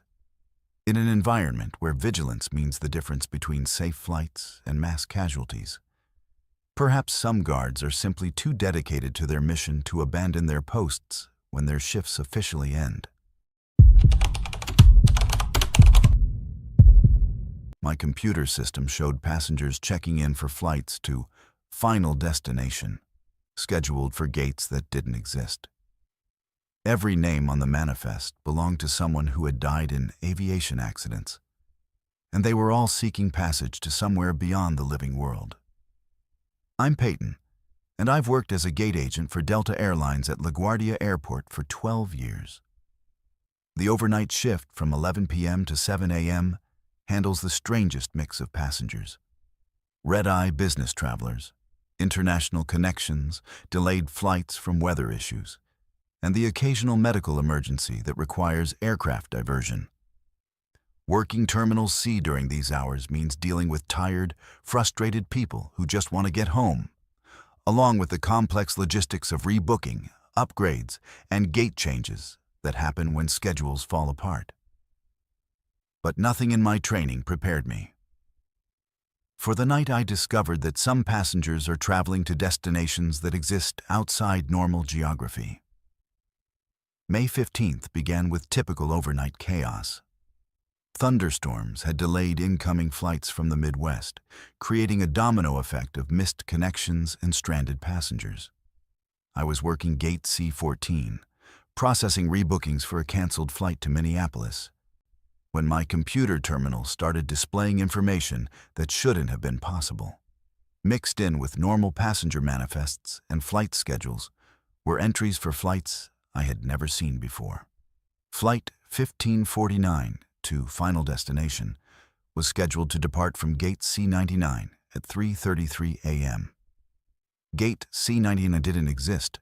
Terminal C only had gates numbered through C42. More disturbing was the passenger manifest, which showed 155 names of people I vaguely recognized but couldn't immediately place. The flight was listed as on time, with boarding scheduled to begin at 3 a.m., just 20 minutes away. I assumed it was a computer glitch and tried to clear the erroneous flight information, but my system wouldn't allow me to modify or delete the entries. Every time I attempted to access administrative functions, the screen would flash and return to the Flight 1549 display. Other gate agents were busy with their own passenger issues, and I didn't want to create additional problems by reporting system malfunctions during an already chaotic night. At exactly 3:00 a.m., passengers began approaching my gate counter asking about boarding procedures for Flight 1549. The first was a middle-aged man in a business suit who introduced himself as Captain Chesley Sullenberger.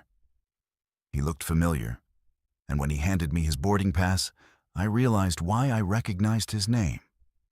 Captain Sullenberger was the pilot who had successfully landed U.S. Airways Flight 1549 on the Hudson River in 2009, saving all 155 passengers and crew members in what became known as the Miracle on the Hudson. "I believe we're ready for boarding," Captain Sullenberger said with the calm professionalism I remembered from news interviews. "The passengers have been waiting a long time for this flight." I stared at his boarding pass, which showed a departure time of 3:33 a.m. and a destination listed simply as Final Destination. The seat assignment was 1A, and the boarding pass was stamped with validation codes I had never seen before. "Captain, I'm not showing Flight 1549 on my regular departure board. Are you sure you have the correct gate?" "This is definitely the right gate," he replied. "We've been trying to complete this journey for 15 years. Tonight feels different, though. Tonight feels like we might finally reach our destination." More passengers began queuing for boarding, and I recognized several faces from news coverage of aviation incidents. There was Tammy Jo Schultz, the Southwest Airlines pilot who had safely landed Flight 1380 after an engine explosion in 2018. Behind her was Captain Al Haynes, who had attempted to save United Flight 232 in Sioux City in 1989. The line included flight attendants, air traffic controllers, and passengers from various aviation incidents spanning decades. "I need to verify this flight with my supervisor," I told Captain Sullenberger, reaching for my radio to contact the overnight operations manager. "Peyton," said a voice behind me that made me turn around in shock. It was my colleague, Marcus, a gate agent who had worked Terminal C for 8 years before dying in a car accident 6 months earlier. He was wearing his standard Delta uniform and employee badge, looking exactly as he had during his last shift. "Marcus? But you're—" I couldn't finish the sentence, staring at someone I knew was dead, but who appeared completely normal and professional. "I'm here to help with the boarding process," Marcus said calmly. "Flight 1549 requires special handling procedures. These passengers have earned their passage to Final Destination through their service to aviation safety and their sacrifice in protecting others." I looked back at the boarding queue and realized that every person waiting was connected to aviation heroism or tragedy. Some were pilots who had died trying to save their aircraft and passengers. Others were flight attendants who had perished while evacuating burning planes. Some were air traffic controllers who had died at their posts during emergency situations. "What is Final Destination?" I asked Marcus, though I was beginning to understand the answer. "It's where aviation souls go when their earthly service is complete," he explained. "Pilots who sacrificed their lives for passenger safety, crew members who died protecting others, controllers who stayed at their posts until the end. They earn passage on special flights that depart from airports like this one at specific times." Captain Sullenberger approached the counter again. "Is there a problem with our boarding?" "The passengers are ready to complete their journey." I looked at my computer screen, which now showed Flight 1549 as boarding, with all 155 passengers checked in and ready for departure. The aircraft type was listed as Special Service Ethereal Transport, and the departure gate had changed to simply beyond. "No problem, Captain," I said, making a decision that felt both terrifying and absolutely right. "You're cleared for boarding. Please have passengers present their boarding passes as they enter the jet bridge." The boarding process was unlike anything I had experienced in 12 years of gate operations. Each passenger approached with quiet dignity, presenting boarding passes that dissolved into points of light as I scanned them. They moved down the jet bridge with purpose and peace, many nodding their thanks as they passed. The last passenger was a young flight attendant named Betty Ong, who had been killed during the September 11th attacks while providing crucial information about the hijackers to ground personnel. She handed me her boarding pass and said, "Thank you for helping us get home. Some journeys take longer than others, but everyone who serves aviation with honor eventually gets to complete their final flight." As the last passenger disappeared down the jet bridge, my computer terminal returned to normal operations, showing only the standard overnight flight schedule. There was no record of Flight 1549, no passenger manifest, no gate assignment for C-99. Marcus was gone, and I was alone at Gate C-14 with a handful of regular passengers waiting for the 6:30 a.m. departure to Boston.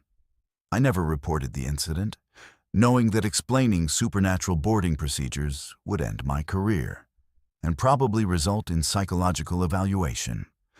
But I started paying attention to subtle signs that indicated when special flights were scheduled.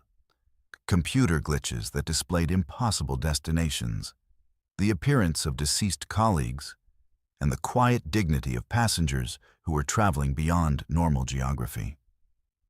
Over the following months, I handled boarding for several more flights to final destination.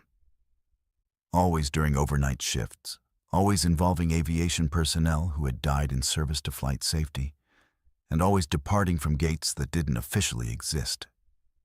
The passengers were invariably polite, grateful, and peaceful, as if they had been waiting patiently for their final boarding call. I learned that airports serve as more than transportation hubs for the living. They're also departure points for souls who have completed their earthly service in aviation. The dedication required to work in an industry where human error can cause mass casualties creates a special bond between aviation professionals and the concept of safe passage. The most comforting realization was that heroes who die protecting aircraft and passengers don't simply disappear.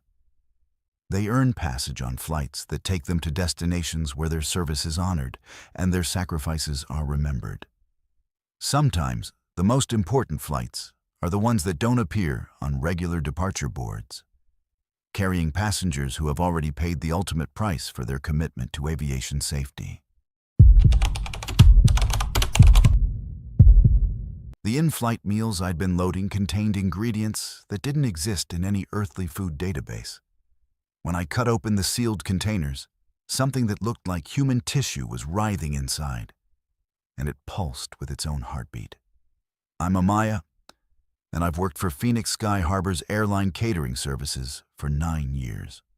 Most people never think about where airplane food comes from, but it's a complex operation involving food safety regulations, international health standards, and the logistical challenge of preparing thousands of meals that must remain stable at altitude while being reheated in aircraft galleys. The overnight shift handles meal preparation for early morning departures, international flights, and special dietary requirements that need individual attention. We're responsible for ensuring that every meal loaded onto aircraft meets federal safety standards. Because food poisoning at 35,000 feet can become a life-threatening emergency with no immediate medical facilities available. June 3rd started with an unusual catering order that had arrived through our international client portal. The request was for 342 special meals designated as cultural dietary requirements for Lufthansa Flight 8847, departing Phoenix at 7:15 a.m. with a final destination of Frankfurt, Germany. The order specified ingredients that I had never encountered in 9 years of airline catering. items with scientific names that didn't correspond to any food products in our standard databases. The ingredient list included synthesized protein complex alpha 7, hydrolyzed mineral substrate, and organic compound series 23B. The preparation instructions were written in technical language that resembled medical or laboratory procedures rather than standard cooking directions. Instead of temperatures and cooking times, the specifications called for cellular activation at 98.6 degrees Fahrenheit and molecular bonding through electromagnetic stimulation. What made the order more suspicious was the delivery method.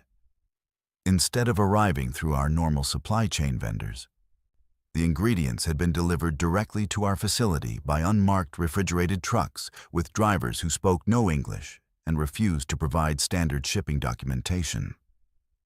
The containers were sealed with security locks that required special codes to open, and each package was marked with biohazard symbols that I had never seen on food products.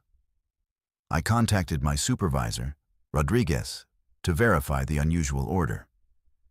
But he was in a meeting with representatives from what he described as federal food safety inspectors, who were conducting a special audit of our international catering operations. He instructed me to proceed with meal preparation according to the provided specifications, and assured me that all ingredients had been pre-approved through channels above his authority level. The meal preparation area had been modified for this special order, with additional ventilation systems and containment protocols that resembled laboratory safety procedures more than food service standards. I was required to wear protective equipment, including respirators, sealed gloves, and full-body coverage that prevented any skin contact with the ingredients. When I opened the first ingredient container, I immediately knew something was fundamentally wrong. The synthesized protein complex didn't look like any food product I had ever encountered. It appeared to be living tissue that moved independently, pulsing with rhythmic contractions that suggested some kind of cardiovascular activity. The material was warm to the touch, despite having been stored in refrigeration, and it responded to light by contracting away from illumination. The hydrolyzed mineral substrate was even more disturbing. It consisted of crystalline structures that seemed to be growing and reproducing while I watched, forming new geometric patterns that defied natural crystal formation processes. When I touched the container, the crystals oriented themselves toward the contact point and began emitting a low-frequency humming sound that I could feel in my bones. The organic compound series 23B was the most unsettling ingredient. It appeared to be a thick, dark liquid that moved with purpose rather than flowing according to gravity and container shape. The liquid formed tentacle-like projections that explored the edges of its container, and occasionally I could see what looked like primitive sensory organs forming and dissolving within the mass. Following the preparation instructions felt like conducting a scientific experiment rather than preparing airline meals. The ingredients were combined in specific ratios using equipment that measured electromagnetic fields rather than weights and volumes. The cooking process involved exposing the mixture to frequencies of light and sound that activated cellular changes in the organic components. As the meal preparation progressed, the individual ingredients merged into something that looked superficially like standard airline food, but retained characteristics that clearly indicated non-terrestrial origin. The final product pulsed with its own energy, maintained a constant temperature without external heat sources, and occasionally exhibited movement patterns that suggested primitive consciousness. "These meals are going to kill people," I told Rodriguez when he returned from his meeting. "Whatever these ingredients are, they're not safe for human consumption. This isn't food. It's some kind of living biological experiment." Rodriguez looked exhausted and stressed in a way I had never seen before. "Amaya, I need you to understand that this operation is being conducted under federal authority that supersedes normal food safety regulations. The passengers on Flight 8847 have volunteered for a special program, and they're aware of the unusual nature of their meals. What kind of program requires passengers to eat living tissue? I demanded. And why are we preparing it in our facility without proper safety protocols? The program involves individuals who have been selected for enhanced nutrition experiments.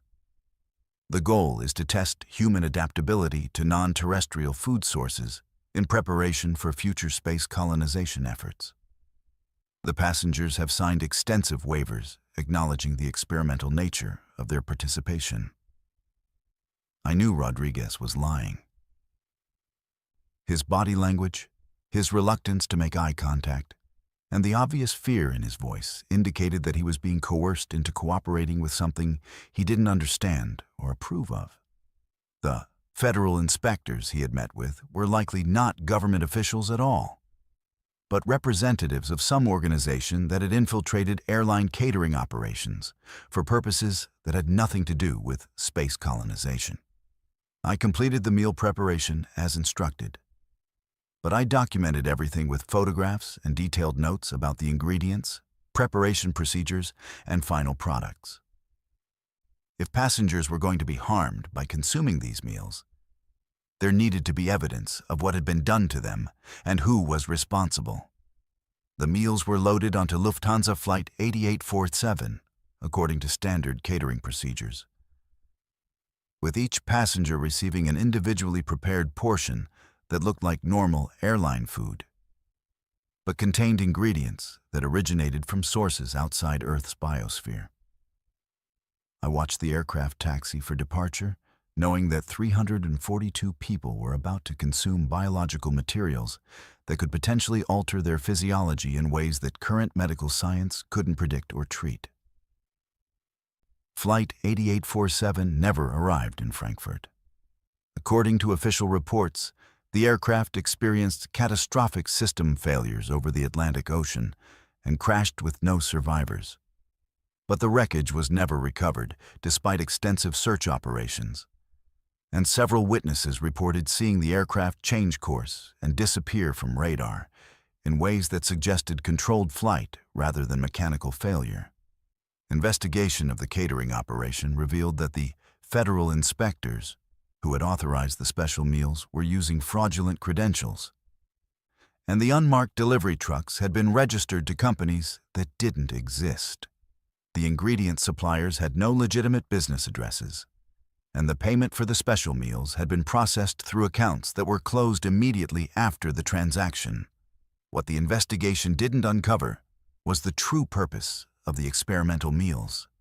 Through my own research, I discovered that similar catering operations had been conducted at airports around the world, always involving flights that subsequently disappeared without explanation. The pattern suggested a systematic program to test human reactions to alien biological materials, possibly as part of a longer-term plan to gradually introduce non-terrestrial organisms into Earth's food supply. The passengers on these flights weren't volunteers for space colonization experiments. They were unwitting test subjects in an alien infiltration program that used commercial aviation to conduct biological experiments on isolated human populations. The controlled environment of aircraft cabins provided perfect conditions for monitoring human reactions to foreign biological materials without the risk of contamination spreading to larger populations.